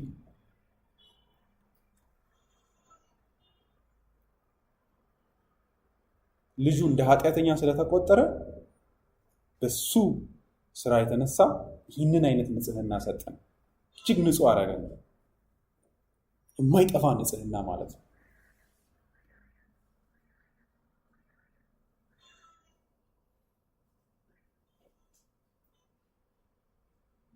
ሰጪው እግዚአብሔር የሆነ ጽድቅ አይልም፣ የራሱ የእግዚአብሔር ጽድቅ ነው የሚለው ጳውሎስ። በጣም ክሊር ነው። ባይዘ ፊልጵስዩስ ላይ ምሳሌ አንተ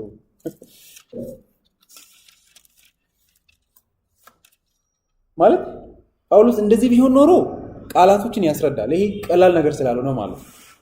ግን እዚህ ጋር ተመልከቱ ምዕራፍ 3 ላይ ምን እንደሚል ቁጥር 6 ነገር ግን ይጠቅመኝ የነበረውን ሁሉ ፊልጵስዩስ ምዕራፍ 3 ቁጥር 7 ነገር ግን ይጠቅመኝ የነበረውን ሁሉ አሁን ለክርስቶስ እንደ ጉድለት ቆጥሬዋለሁ። ከዚህ በላይ ለእርሱ ብዬ ሁሉ ነገር የተሁለትን ወደር የሌለውን ጌታዬን ክርስቶስን ከማወቅ ታላቅነት ጋር ሳነጻጽር ሁሉንም ነገር እንደ ጉድለት እቆጥራለሁ። ለእርሱ ስል ሁሉን ትቻለሁ፣ ክርስቶስን አገኝ ዘንድ ሁሉን እንደ ጉድፍ እቆጥራለሁ። ሕግ በመጠበቅ የሚገኝ የራሴ ጽድቅ ኖሮኝ ሳይሆን በክርስቶስ በማመን ይኸውም ከእግዚአብሔር የሚመጣ ከእምነትም በሆነ ጽድቅ በእርሱ ዘንድ እንድገኝ። ከእግዚአብሔር የሚመጣ ምንጩ እግዚአብሔር የሆነ ጽድቅ ኢምፒውት አድርጓል እግዚአብሔር እያለ ፒውር የሆነ ማለት ነው ስጦታ። ክርስቶስን እንደ ኃጢአተኛ ስለቀጣ እግዚአብሔር ልክ የልጁ ንጽሕናን ሰጠ። ማይጎድፍ የማይበላሽ ጽድቅ ማለት ነው። እኔ የእግዚአብሔር ራይቸስነስ ሁለተኛ ቆሮንቶስ ምዕራፍ 5:21 የራሱ እግዚአብሔር ጽድቅ ነን ይላል። እኛ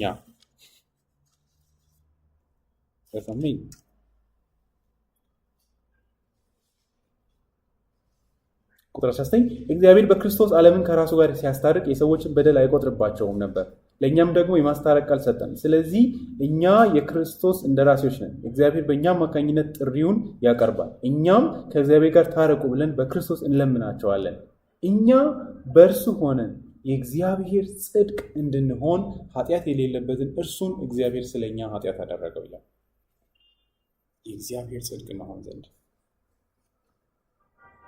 በዚህ እግዚአብሔር ጋር ለመቅረብ ያላችሁ ብቸኛ ማግኘት ያለባችሁን ነገር እግዚአብሔር ኃጢአትን ማቀፍ አይችልም። ገብቷችሁ? there's no way ወደ እግዚአብሔር የምንጠጋበት አንለስ እግዚአብሔር በራሱ አይነት ቅድስና ካልሸፈነን ማለት ነው።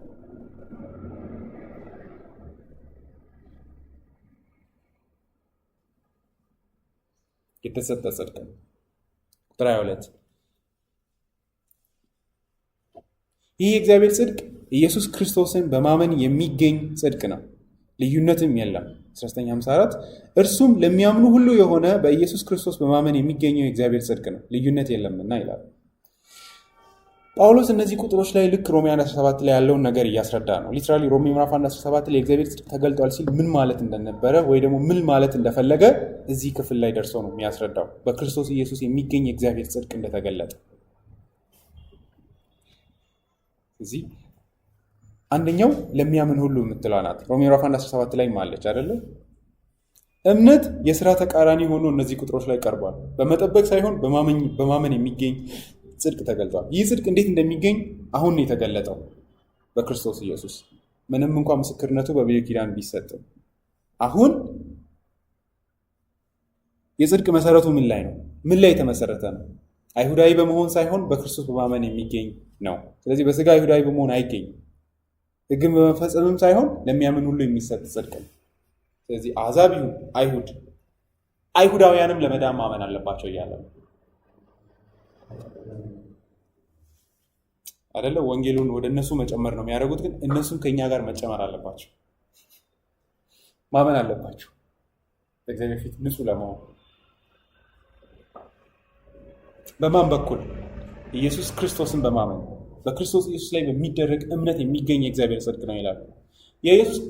የኢየሱስ ክርስቶስ እምነት ማለት ምን ማለት ነው? the faithfulness of Jesus Christ ይሉታል እኔ ፐርስፔክቲቭ የሚያስተምሩ ሰዎች። ማለትም ምን ማለት ነው? ኢየሱስ ፌይትፉል ስለሆነ ነው፣ ያንን የኢየሱስን ታማኝነትን ስላመንን እንሄዳለን ነው ይላሉ። ጳውሎስ እንደዛ ያለ አይደለም። and በጣም የተከበሩ ሁለት ሰዎችን ሳይት አደርጋለሁ ወደ ታች ሲሄድ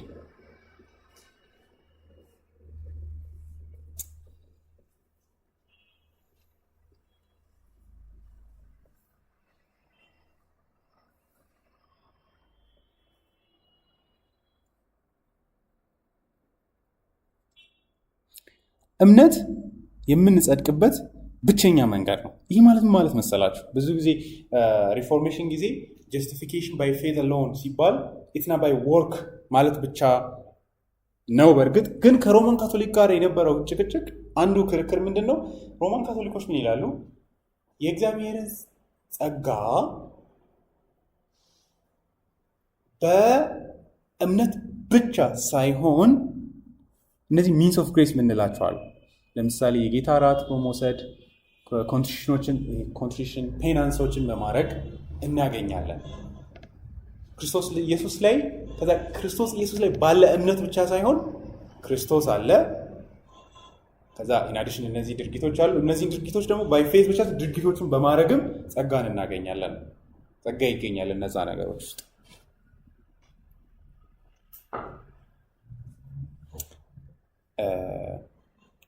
ካልቪን እንደዚህ ይላል፣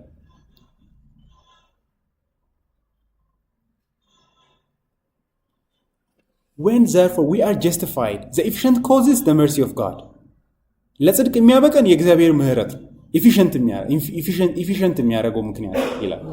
ከዛ ደግሞ የምንጸድቅበት ግን መንገዱ ወይም ኢንስትሩመንቱ the word in connection is faith ይላል። የወንጌሉ ስብከት በእምነት በኩል ያድነናል ነው ኢንስትሩመንቱ፣ እግዚአብሔር የሚያጸድቅበት። ሮበርት ለን ይህንን በደንብ የሚያስረዳው ምን ማለት ነው እምነት ብቻ ነው የሚያድነው ሲባል እንደዚህ ይላል። it is called the righteousness of faith ይላል because faith is the only instrument which God is pleased to employ in applying his righteousness. It is not called the righteousness of any other grace but of faith. We never read of righteousness of repentance, of humility, of meekness, of charity ይላል። humble ጽድቅ በትህትና አይገኝም እያለ ያለው ገብቷችኋል? ፖይንቱ በእምነት ብቻ ነው የሚገኘው እያለ በእምነት ብቻ የሚገኝ ኢንስትሩመንቱ ምንድንበት ግራውንድ እሱ ነው ማለት ይሄ ነው እያለ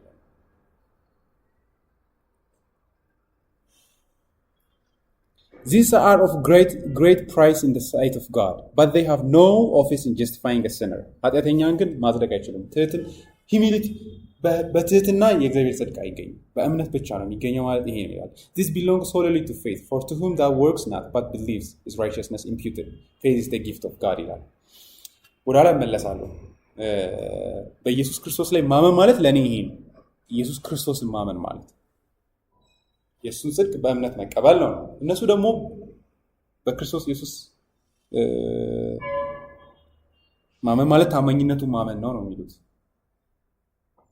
ምን እንደሚለው አይቀር ማለት ማፍረስ ብቻ ደስታቸው ስለሆነ እንጂ ምንም ፖይንት የሚያስረዳ ነገርም አይደለም። ምን ማለት ነው ግን በክርስቶስ ኢየሱስ ማመን ማለት? መንገዱ የምንጸድቅበት መንገድ እምነት ብቻ ነው ብለናል። ግን ማንን ነው የምናምነው ሲባል ክርስቶስ ኢየሱስን እናምናለን እንላለን። ምን ማለት ነው ኢየሱስ ክርስቶስን ማመን? እዚህ ላይ እንግዲህ ጥንቃቄ መደረግ አለበት። ጳውሎስ ኢየሱስ ክርስቶስን ማመን ያለብን ትርጉሙ በማይታወቅ ኢየሱስ ማመን አለብን ማለት አይደለም። ባይሆን ቁጥር 24 እስከ 26 ድረስ የተቀመጠውን ኢየሱስ ክርስቶስን የሚያምን ሰው ማመን ያለበት ነገር ነው ማለት ነው። ኢየሱስ ምን አደረገልኝ ብለን ነው ማመን ያለብን ነው ጥያቄ። እንደ ጳውሎስ ከሆነ ስለዚህ ኢየሱስ የእግዚአብሔር ቁጣ እንደተሸከመ መስዋዕት ሆኖ የቀረበ ለኃጢአተኞች የተሰጠ ምትክ እንደሆነ በትክክል አንድ ሰው አስቦ ካላመነ እውነተኛውን ኢየሱስን አላመነም ማለት ነው። ጳውሎስ በዚህ በክርስቶስ ኢየሱስ ማመን የሚለውን ሮሜ ላይ ብቻ ስለማይጠቅስ ሐዋርያት ሥራ ምዕራፍ 20-21 ላይ ለምሳሌ ምን እንደሚል ተመልከቱ። እግዚአብሔርን እመኑ አይልም አይደለ? ክርስቶስን ነው ማመን ያለብን ይላል። ምን ማለት ነው? ዲስኒትሊ ምዕራፍ 20 ቁጥር 21 ሐዋርያት ሥራ በንስሐ ወደ እግዚአብሔር እንዲመለሱና በጌታችን በኢየሱስ እንዲያምኑ። በንስሐ ወደ እግዚአብሔር እንዲመለሱ በጌታችን በኢየሱስ እንዲያምኑ ለአይሁድም ለግሪክ ሰዎች አጥብቄ መስክሬላቸዋለሁ ይላል። ስለዚህ እምነታችን ወደ ኢየሱስ ክርስቶስ እግዚአብሔርን በኢየሱስ ክርስቶስ በኩል ማመን ማለት ነው።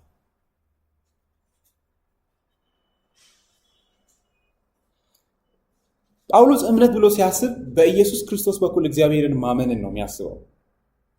ጃሙሬ ይላል the faith that is brought into relation to justification is not general faith in God። እግዚአብሔር የሚባል ነገር አለ ብሎ ማመን አይደለም። Far less it is faith without well-defined and intelligible content. It is faith directed to Christ, and when he is denominated Jesus Christ, these titles are redolent of all that Jesus was and is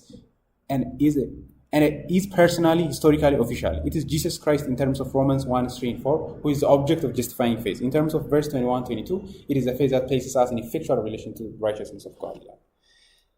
እንደዚህ ልበላችሁ ምን ማለት ነው? አንዳንድ ሰው ለምሳሌ እንደዚህ ይላል፣ የዳነው በዶክትሪን ሳይሆን በኢየሱስ ክርስቶስ ነው ይላል።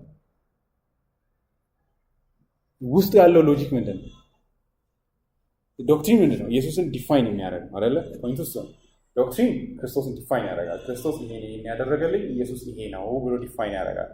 የዳንኩት በእንደዚህ አይነት ዶክትሪን ሳይሆን በኢየሱስ ነው ማለት ምን ማለት መሰላችሁ? ሲምፕሊ ባዶ ኢየሱስ ነው ማለት ነው። ገብቷቸው ዳዝ አይደለ? ዲፊኒሽን የሌለው ኢየሱስን አምኜ ነው የዳንኩት እንደማለት ነው።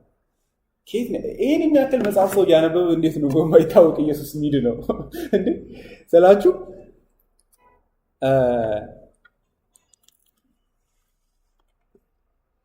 ምን ልበላችሁ ማለት ለምንድን ነው እግዚአብሔር ለድነት ያላስቀመጠውን መንገድ ራሳችንን የምናቀርበው ነው። አንድ ጊዜ ይሄንን አንድ ማከብራቸው አባት አሉና እያስተማሩ መሀል ላይ ይሄን ነገር ተናገሩ። በእርግጥ እኛ የዳነው በዶክትሪን ክላሪቲያችንና በፕሪሲሽን ሳይሆን በኢየሱስ በማመን ነው አለ። እኔ ጥያቄ አለኝ አልኳቸው። እንዴ ጋሼ ከምንድን ነው ያዳነኝ ኢየሱስ? እሺ ማለት አንድ ሰው አዳነኝ ለማለት ከምንድን ነው ያዳነኝ? ኢየሱስን ለማመን አይኒፍቱ ነው ከምን እንዳዳነኝ ራሱ አይደለ? እሱን ደግሞ ማውራት ከጀመርኩ ከምን እንደዳን ማውራት ከጀመርኩ አም ሪፈሪንግ ቱ ዶክትሪንስ አይደለ? ከዚህ ነው ያዳነኝ፣ ከእግዚአብሔር ቁጣ ነው ያዳነኝ።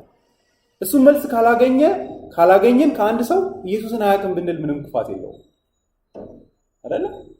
ከምን እንደዳነ አንድ ሰው ማይገልጽ ከሆነ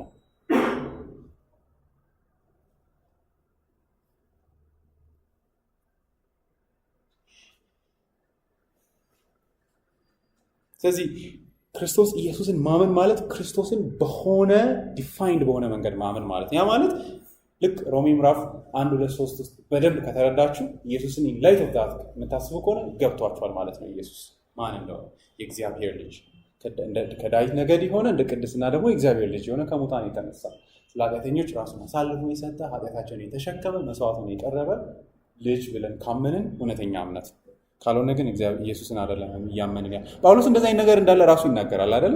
ሁለተኛ ቆሮንቶስ ምዕራፍ 11 ላይ ያልሰማችሁትን ሌላ ኢየሱስ ቢሰብኳችሁ ሲል ምን ማለት ነው? ኢየሱስ ሁሉ አያድንም ማለት ነው አይደለ? እውነተኛ ኢየሱስ ሌላም ኢየሱስ የሚባል አለ ማለት ነው። የመጽሐፍ ቅዱሱ ኢየሱስ አለ፣ የወንጌሉ ኢየሱስ አለ። ስለዚህ ኢየሱስ ሁሉ አያድንም፣ እውነተኛው ኢየሱስ ብቻ ነው የሚያድነው። ያ ማለት እምነታችን ዝም ብሎ ባዶ የሆነ አይነት አይደለም። ሌላው ደግሞ እዚህ ላይ ይሄን እንደዚህ ያልኩኝ፣ ሌላው ግን እግዚአብሔርን በክርስቶስ ኢየሱስ ማመን ማለት ይሄ ነው። ሰማይ ላይ አንድ አምላክ አለ ብሎ ማመን አይደለም። በክርስቶስ ኢየሱስ የሆነን አምላክ ማመን ማለት ነው። ልጁን የላከ አባትን ማመን ማለት ነው። ሙስሊሞች ለምንድን ነው እግዚአብሔርን የማያውቁት? ልጅን የማያውቅ አባትን አያውቅ። It is moreover not faith in general, not mere confidence in God. እምነት ማለት እግዚአብሔር በቃ እግዚአብሔርን አምናለሁ ማለት አይደለም። mere confidence in God አይደለም። not simply a belief in the scripture as a word of God. ይሄ እግዚአብሔር ቃል ነው ብሎ አንድ ሰው ስላመነ ያምናል ማለት አይደለም ወንጌልን። much less recognition of the truth of spiritual and the invisible, but it is faith of Christ. That is a faith of which is Christ is the object. A man may believe what else he may say. He may, unless he receives and rests on Christ alone for salvation, receives him as the Son of God, who loved us and gave himself for us. He has not the faith of which the apostle here speaks to us, the indispensable condition of salvation. So when the object of saving faith is designated, it is said to be not truth in general, but Christ himself. ስለዚህ እምነትን አንድ ሰው አመነ ሲባል ሁሌም ማሰብ ያለብን ማንን አመነ ብለን መጠየቅ አለብን። ለዛ ነው ዝም ብለን ሰው ኢየሱስን አምናለሁ ያለ ሰውን ሁሉ ድኗል ማለት የሌለብን። ማንን ነው ያመንከው የሚል ጥያቄ ማለት ነው።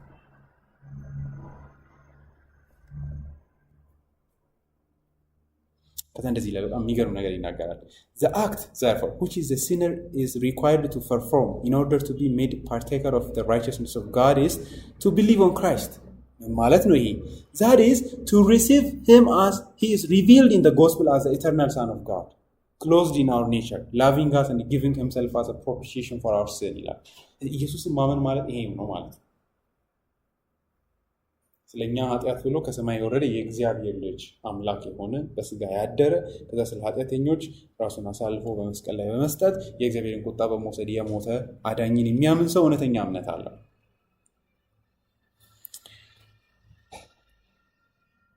ሊያም ሞሪስም እንደዚህ አይነት ነገር ይላል። ቁጥር 22 አሁንም ያው እዛው ላይ እርሱም ለሚያምን ሁሉ የሆነ በኢየሱስ ክርስቶስ በማመን የሚገኘው የእግዚአብሔር ጽድቅ ነው፣ ልዩነት የለምና።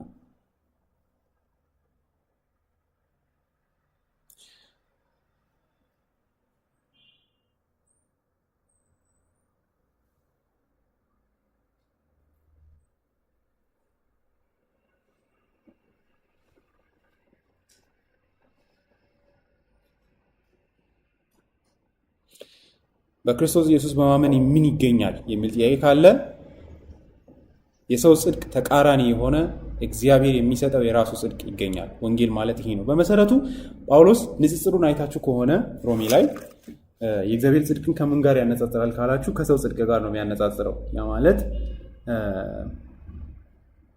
ቁጥር 20 ላይ አይታችሁ ከሆነ ስለዚህ ሕግን በመጠበቅ ማንም በእርሱ ፊት ጻድቅ ነው ሊባል አይችልም፣ ይልቁንም በሕግ አማካኝነት ኃጢአትን እንገነዘባለን ይላል። ያ የሰው ጽድቅ ነው።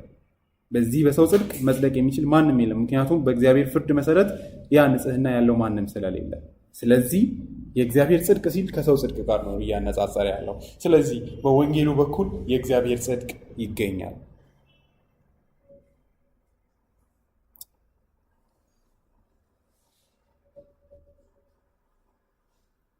የእግዚአብሔር ስጦታ የሆነ ጽድቅ ንጹህ እንከን የሌለበት ጽድቅ ማለት ነው።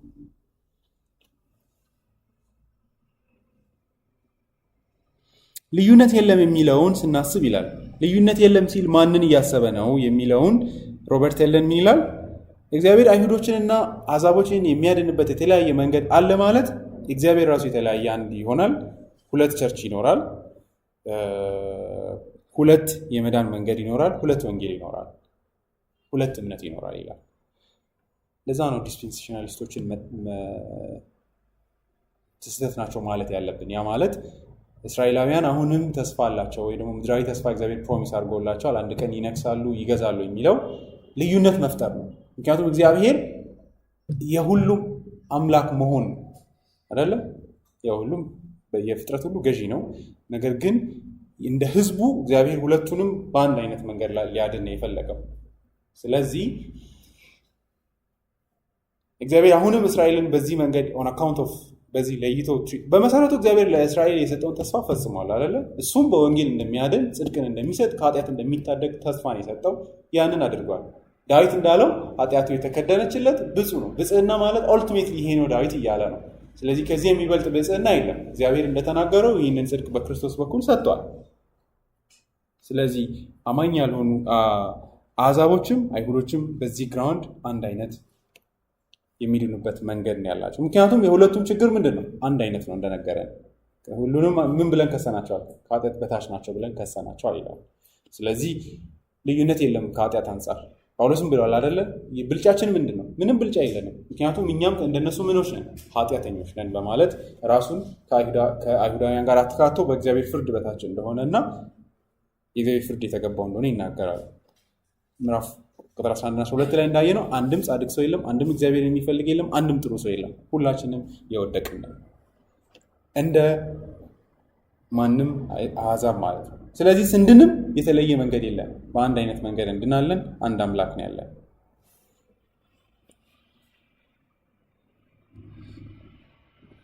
ከዚህ የተነሳ እግዚአብሔር ለአሕዛብም ለአይሁድም ያለው ወንጌል አንድ አይነት ነው። ሮሜ ምዕራፍ 1:17 ላይ ጳውሎስ 16 ላይ ለሚያምን ሁሉ ለአይሁድም ለአሕዛብም የእግዚአብሔር ወንጌል ይሄ ነው በማለት ይናገራል። የተለየ ወንጌል የለም። ከዛ ደግሞ ምክንያቱም ለምንድን ነው ሲባል ካላችሁ ደግሞ ሮሜ ምዕራፍ 2:9 ላይ እንዳለው ደግሞ የእግዚአብሔር ፍርድ አስቀድሞ በአይሁድ ቀጥሎ በአሕዛብ ላይ ይመጣል በማለት ይናገራል። ስለዚህ ፍርዱ እነሱ ላይ ቀድሞ ይመጣል፣ ወንጌሉም ቀድሞ ለእነሱ ተሰጥቷል። ስለዚህ ችግራችንም አንድ አይነት ነው፣ መፍትሄውም አንድ አይነት ነው።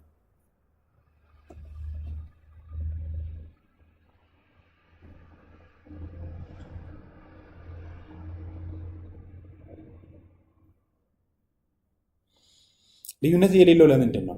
ቁጥር 23 ምክንያቱም ሁሉም ኃጢአትን ሰርተዋል የእግዚአብሔርን ክብር ጎድሏቸዋል። ሁሉ ኃጢአትን ሰርተዋልና የእግዚአብሔርን ክብር ጎድሏቸዋል። 1954 ሁሉም ኃጢአትን ሰርተዋል። ጃሙሬ ምን ይላል? ይሄ ሁሉም ኃጢአትን ሰርተዋል የሚለው ይላል በአዳም ሁሉም ወድቀዋል እያለ ነው ጳውሎስ ብዬ አምናለሁ ይላል። ምክንያቱም ፓስቴንስ ነው የሚያደርገው ጳውሎስ ማለት በራሱ ዘመን ያሉ ሰዎች ሁላችንም ወድቀናል ሳይሆን ሁሉም ወድቀዋል ነው የሚለው፣ ሁሉም ተሳስተዋል ነው የሚለው። ከዚህ አንጻር እያሰበ ያለው በአዳም በኩል ሁላችንም ወድቀናል፣ ከኃጢአት በታች ሆነናል እያለ ነው ብዬ ይረዳለሁ ይላል። ያው ወደፊትም የሚወለድ ሰው ኦልሬዲ ወድቋል፣ በክርስቶስ ኢየሱስ ሲያምን ይድናል እንጂ። ለዚህ መረዳት አለብን። ሁሉም ወድቀዋል፣ አይሁድም አሕዛብም ወድቀዋል፣ ኃጢአትን ሰርተዋል።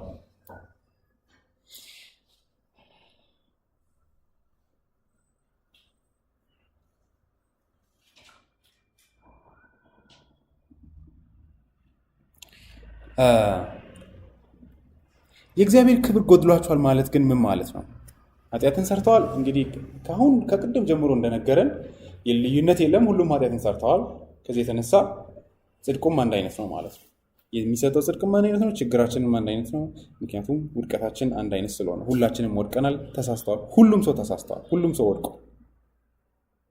ማርያምም ወድቃለች፣ አብርሃምም፣ ዳዊት ኤቭሪዋን ኢዝ ሲነር። በዚህ ይቅርታ አስጠይቀው ትዝ ይላቸዋል አይደለ? ያቺ ሴት በዛች ማርያም ኃጢአተኛ ብትሆንም በማርያም ውስጥ ጌታችን አደረ ብላ ኢቢኤስ ላይ እያስለቀሷት ይቅርታ ሲያስጠይቁ ነበረና ኢንሴን ነው አይደለ? እሱ በጣም የሚገርም ነው። ይክዳሉ እንጂ የኦርቶዶክስ ቤተክርስቲያን እንደዚህ ነው የሚያምኑት ማለት ነው አይደል? ኃጢአተኛ አይደለችም ብለው ነው የሚያምኑት። ኤቭሪዋን ኢዝ ሲን፣ ሁላችንም ኃጢአተኞች ነን። አብርሃምም ዳዊትም ኃጢአተኛ ነው። የእግዚአብሔርን ክብር ጎድሏቸዋል ይላል። አንደኛው ትርጉም ይላል ጆን ሙሬ to fail to render to God the glory to fail to glorify him or do what is the praise of his glory ይላል። ለእግዚአብሔር የሚገባ ህይወትን ለእግዚአብሔር ክብር የተገባ ህይወትን አለመኖር ነው ይላል የመጀመሪያው ትርጉም ይላል። ሁለተኛው ደግሞ to fail of receiving the glory, honor and approbation which God bestows ዮሐንስ ወንጌል ምዕራፍ 5:41 ላይ ጌታ ኢየሱስ ያለው ከሰው የሆነውን ክብር ትፈልጋላችሁ ከእግዚአብሔር የሆነውን ክብር ግን አትፈልጉም የሚለውን ወስዶ ማለት ነው። ስለዚህ ከእግዚአብሔር የሚሰጥ ክብር ነው የጎደለን አሁን ነው የሚለው ከኃጢአት የተነሳ። የመጀመሪያው ለእግዚአብሔር የሚገባ ህይወትን የከበረ ግሎሪ እግዚአብሔርን የሚያስከብር ህይወት አለመኖር ነው። ሁለተኛው ትርጉም ደግሞ ከእግዚአብሔር የሰጠን ክብር ጠፍቷል። ከእግዚአብሔር የሚሰጥ ክብርን አጥተናል ነው። ሶስተኛው ይላል ደግሞ የእግዚአብሔርን ክብር ማሳየት ከኃጢአት የተነሳ ተስኖናል ነው። ሌላው ደግሞ እግዚአብሔር በክርስቶስ ኢየሱስ ወደፊት የሚሰጠን ክብር የለንም አሁን ባለው ሁኔታ ማለት ነው በማለት ይተረጉማል። ካልቪን እንደዚህ ይላል The glory of God I take to mean the approbation of God, as John 12:43, where it is said that they love the glory of men more than the glory of God, and thus he summons us from the applause of a human heart, a human court to the tribunal of heaven ይላል። እሱ ምን ማለት ነው ይላል?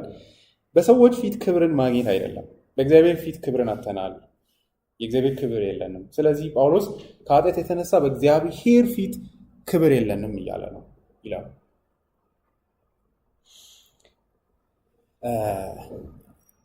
ካልቪን ግን ቆሮንቶስ ላይ የሚያስረዳ ሁለተኛ ቆሮንቶስ ምዕራፍ 3:18 ላይ ከክብር ወደ ክብር እንለወጣለን የሚለው ላይ የሚያስረዳው ሞር በጣም ጠንካራ ነው ብዬ አስባለሁ። እንደዚህ ይላል የሆነ ነገር ይልና But we must be constantly making progress, both in the knowledge of God and in conformity to his image. For this is the meaning of the expression from glory to glory ይላል። ከዛ ተመልከቱ ወደ ታች ትንሽ ወረድ ብሎ እንደዚህ ይላል Observe that the design of the gospel is this, that the image of God, which had been effaced by sin, may be stamped anew upon us, and that the advancement of this restoration may be continually going forward in us during our whole life, because God makes his glory shine forth in us by little በማለት ይናገራል። The design of the gospel is this በማለት ይናገራል። የጠፋውን በእኛ ውስጥ የጠፋውን የእግዚአብሔርን ክብር መመለስ ነው በማለት ማለት ነው።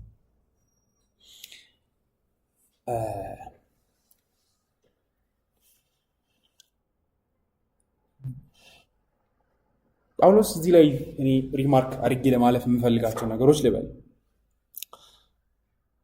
በጣም ቀላል በሆነ መንገድ እንመልከት። አንደኛ ኃጢአትን ሰርተዋል የሚለው ቃል በጣም ወሳኝ ነው። ባይዞ በእኛ ዘመን በጣም ብዙ አቢዩዝ በሚደረግበት ለጳውሎስ የሰው ልጅ የኃጢአት ተጠቂ ሳይሆን አድራጊ ነው። ገብቷችኋል? ዲሁማናይዝድ አይደለም የሰው ልጅ ለጳውሎስ ቪክቲም አይደለም የኃጢአት። ያ ማለት ኃጢአት በማይታወቅ የሆነ ኃይል ይዞት ክፉ እያደረገው አይደለም። የኃጢአት አድራጊ ነው። ሰርተዋል ነው የሚለው። ኃጢአት የሚሰራ ነው ማለት ነው ለጳውሎስ አይደለ? ዳዊት እንዳለው ነው አይደለ? አንተኑ ብቻ በደልኩ ነው የሚለው። I did something አንተ ላይ ያደረግኩ ነው የሚለው። ኃጢአት ድርጊት ነው። በምኞትም ይሁን በድርጊት የሚሰራ ነገር እንጂ የሆነ የማይታወቅ ኃይል አይደለም። አንድ ሰው የእግዚአብሔርን ክብር ከራሱ እንዴት ሊያጎድል ይችላል የሚል ጥያቄ አለ። ቀላል አረዳድ ከኃጢአት የተነሳ የእግዚአብሔር ክብር ከሰው ልጅ ጠፍቷል ነው። በኃጢአት ምክንያት የሰው ልጅ ውበቱ ሆነ ሞገሱ ጠፍቷል። አይ ቲንክ ይሄ ሲግኒፊካንት ነው ብዬ አምናለሁ። ምክንያቱም አንደኛ ሳሙኤል ላይ የእግዚአብሔር ታቦት ሲወሰድ የሆፍኒን ወይ የፍንሐስ ሚስት ናት መሰለኝ ወንድ ልጅ ሲወለድላት ደስ ይበልሽ ወንድ ልጅ ተወልደዋል፣ ያው ኖ ኦፌንስ ሲሏት ምን ያስደስታል? የልጅን ስም ኢካቦድ በሉ ክብር ከእስራኤል ተወስዷልና ይላል። ምን ማለቷ ነው? እግዚአብሔር የእስራኤል ክብር ነው ማለት ነው አይደለ? በእግዚአብሔር ፕሮቴክሽን ውስጥ በእግዚአብሔር ማለት እግዚአብሔር ሞገሳቸው፣ እግዚአብሔር ክብራቸው ነው ማለት ነው። የሰው ልጅ አሁን ባለበት ሁኔታ በጣም ልንረዳው ከምንችለው በላይ ልክ ወርዶ ነው ያለው። አይ ቲንክ እኔ እንደዛ ነው የምረዳው። ምክንያቱም ጳውሎስ ኃጢአትንና የእግዚአብሔር ክብር መጉደሉን አንድ ላይ አስተያይቶታል። ያ ማለት ሁሉም ኃጢአትን ሰርቷል፣ የእግዚአብሔርን ክብር ጎድሏቸዋል ይላል። ለምሳሌ አይታችሁ ከሆነ መዝሙር 8 ላይ ጳውሎስ ዳዊት ምን ይላል? ታስበው ዘንድ ሰው ምንድን ነው ይልና እግዚአብሔር እንዴት የሰው ልጅን አክብሮ ከፍ አድርጎት እንዳስቀመጠ ይናገራል። በእግዚአብሔር ዘንድ ክብር ያለው ፍጡር እንደሆነ ማለት ነው። ምዕራፍ 8 ላይ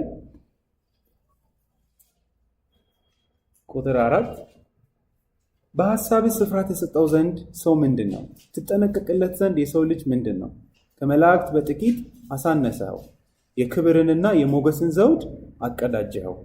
በእጆች ሥራ ላይ ሾምከው፣ ሁሉንም ነገር ከሕጉ በታች አስገዛሃለት። እዚህ ጋር አይታችሁ ከሆነ የክብርና የሞገስን ዘውድ አቀዳጀው። ኃጢአት ያንን የወሰደበት ይሄ በዚህ የምታወሳስቡት ነገር አይደለም። ኢነሰንስ እንደ ዳዊት መዝሙር ከሆነ የሰው ልጅ የክብር ቦታ የተሰጠውና ክብርን የተጎናጸፈ ፍጡር ነው። ኃጢአት ያንን በእግዚአብሔር የተሸለመውን ክብር ወስዶበታል። ኃጢአትን የሚያደርግ ሰው ሁሉ ክብር የተራቆተ ፍጡር ነው ማለት ነው። የሰው ልጅ ከኃጢአት የተነሳ ፍጥረት ሁሉ አሁን ያስፈራዋል አይደለ? ንጉሥ ተደርጎ የተሾመ ፍጡር ላይ ውሻ ጭምር ይጮውበታል። ኢንሴን አይደለ? የኃጢአት ምልክት ነው፣ የመውደቃችን ምልክት ነው። ይህንን ባይዜ እኛ በጣም ማንረዳው አይ ቲንክ እስቲ ለምሳሌ እነዚህ ሴክሹዋል ኢሞራል የሆኑ ሰዎችን እዩዋቸው። ውርደትን ነው የምታዩት አይደለ? በጣም አምሶ ዲስገስቲንግ ናቸው ስታዩዋቸው ነው የምላቸው። እግዚአብሔር አክብሮት የፈጠረው አንድ ሰው ሴት ነኝ ይላል። ምን ትሉታላችሁ ታዲያ? ይህ ክብር መሰረቅ አይደለ? መዋረድ እኮ ነው አይደል? ከዚህ በላይ ውርደት የለም አይደል? እኔ አላቅም። በዚህ ክብር የሚባል ነገር አለ። አንዳንድ ቤት ውስጥ አባትን አይደል you feel like disturbing አይደል? ዳዲ ካልሴን አይተሃል ምናምን ይባላል። ኢትስ ሶ ዲስከስቲንግ እንደዛ ሲደረግ። ይሄ ክብር መሰረቅ ነው አይደል? ኃጢአት በዚህ ዲስትሮይ አድርጎታል። የሰው ልጅን ሞገስን ወስዶበታል። ከኃጢአት የተነሳ ነው ባይዘ አይደል? ባል ሚስት ሆኗል አይደል? ኢነሰንስ እንደዛ ተደርጓል። ያ በዚህ ክብርን ማጣት ነው። ምክንያቱም ጳውሎስ እሱን እንደዛ ነው የሚለው። አንደኛ ቆሮንቶስ ምዕራፍ 1:11 ላይ አይታችሁ ከሆነ ስለ ወንድ ሲያወራ የእግዚአብሔር ክብር ነው ይላል አይደል? የእግዚአብሔር ክብር ምሳሌ ነው ይላል። እንግዲህ ምንድን ነው የምንለው ነው ይሄንን ስናይ በጣም ጳውሎስ እንዳለው አንደኛ ጢሞቴዎስ ምዕራፍ 5 ላይ ያለው 6 ላይ 5 ቁጥር 6 ላይ ያለው ለምሳሌ ምድራዊ ደስታ የምትሻዋ መበለት ግን ምንድን ናት? በቁሟ ሳለች የሞተች ናት ይላል። ያ ማለት ተመልከቷቸው እስቲ የእድሜ ማዘቅዘቂያ ላይ ሆኖ ዓለምን አለቅም ብሎ የሚታገሉ ሴቶችን እስቲ ተመልከቷቸው። there is some kind of shame አለ አይደለ? የክብር መጉደል አለ። ሲሪየስሊ የሆነ ማስፈራቱ ሞገሱ ይጠፋባቸዋል። ኃጢአት እንደዛ ነው የሰው ልጅን ያደረገው።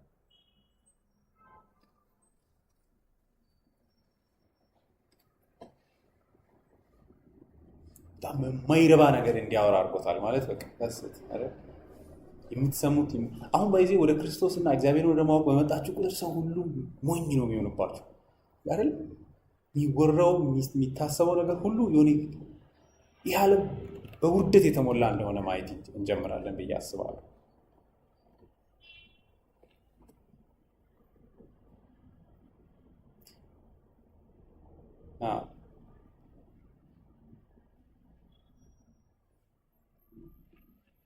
እግዚአብሔር በአንድ ቀን በክርስቶስ ኢየሱስ ክብርን ይሰጠናል አይደል?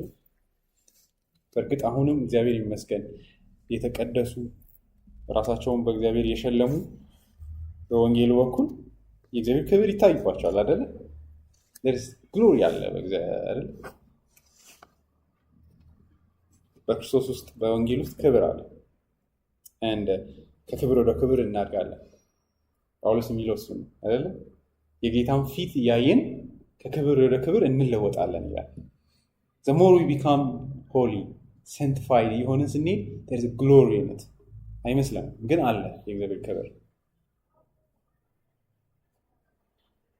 በዝሙት በምን የወደቀ አእምሮ እየታደሰ እየተለወጠ ሻይን እያደረገ ይሄዳል የእግዚአብሔር ክብር በእኛ።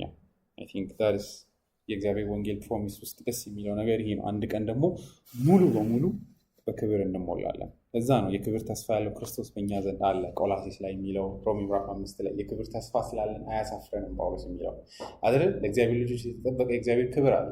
ሮሜ ምዕራፍ 8 ላይ ጳውሎስ የሚናገረው ሊገለጽልኝ ካለው ክብር ጋር ሳስተያየው የአሁኑ ዘመን ስቃይ ምንም እንዳይደለ እቆጥራለሁ።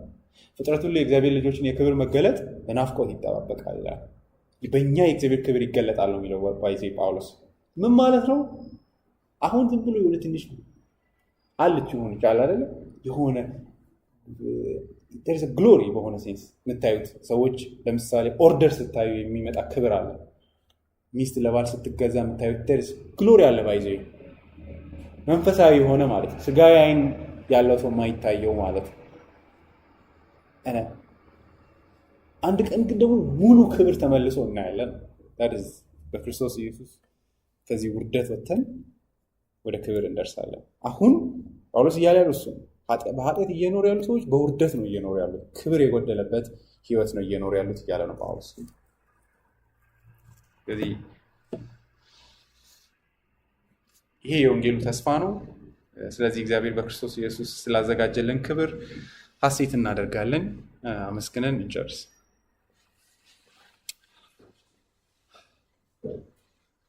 እግዚአብሔር አምላካችን ደካሞች ለሆንን በኃጢአት ለወደቅን ለእኛ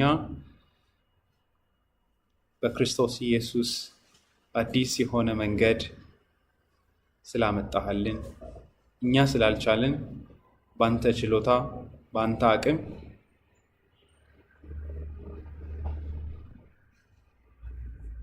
ጽድቅን ስላመጣሃልን፣ በክርስቶስ ኢየሱስ ጽድቅን ስለሰጠህን፣ የራስህን ጽድቅ እኛ ያለፋንበት ያልሰራንበትን፣ እኛ የሰራነው ኃጢአት ብቻ ነው፣ በደል ብቻ ነው። አንተ ግን በፍርድ ፈንታ በክርስቶስ ኢየሱስ ላይ ቁጣን አድርገህ ለእኛ ግን ሕይወትን ስለሰጠ፣ ጽድቅን ስለሰጠ፣ የጽድቅን መጎናጸፊያ ስላጎናጸፍከን፣ ስለሸፈንከን፣ እንደ ንጹሕ ልጅ በልጅ በክርስቶስ በኩል ወደ ራስህ ስላስጠጋሃን እናመሰግንሃለን።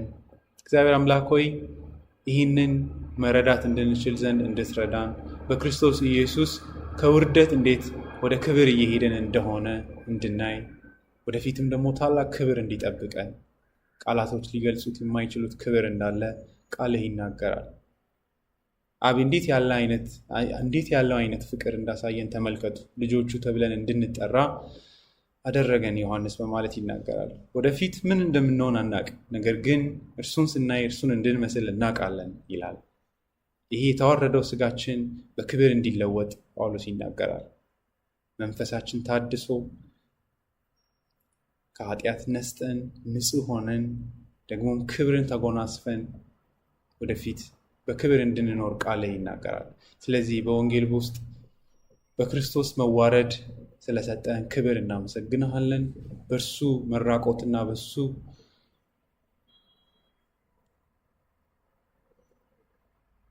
መረገም እኛን ስለምታጸድቀን ደግሞም ስለምታከብረን በክብር ስለምትሞላን እናመሰግንሃለን። ይህንን እንድንረዳ እርዳን፣ ማስተዋል እንድንችል ደግሞም ልባችንን በደስታ ከዚህ እውነት የተነሳ እንድትሞላው ሕይወታችንን በድባቴ ሳይሆን በደስታ መኖር እንድንችል ዘንድ፣ በሳቅ በፈገግታ መኖር እንድንችል ዘንድ፣ ይህንን እውነት እንዳገኘ ሰው፣ እንዳረፈ ሰው፣ ደስ እንደተሰኘ ሰው፣ በልጅ በክርስቶስ ኢየሱስ ደስታንና ሐሴትን ሙሉ እንደሰጠኸው ሰው እንድንኖር ሁላችንንም ይህንን ማስተዋል እንድንችል ዘንድ በመንፈስ ቅዱስ በልባችን ውስጥ እንድታትም ይህንን ነገር ለልባችን ደስታ ይሆን ዘንድ እንድታደርግልን እንለምናለን። ስለ ሁሉ ነገር ተባረክ። በኢየሱስ ክርስቶስ አሜን።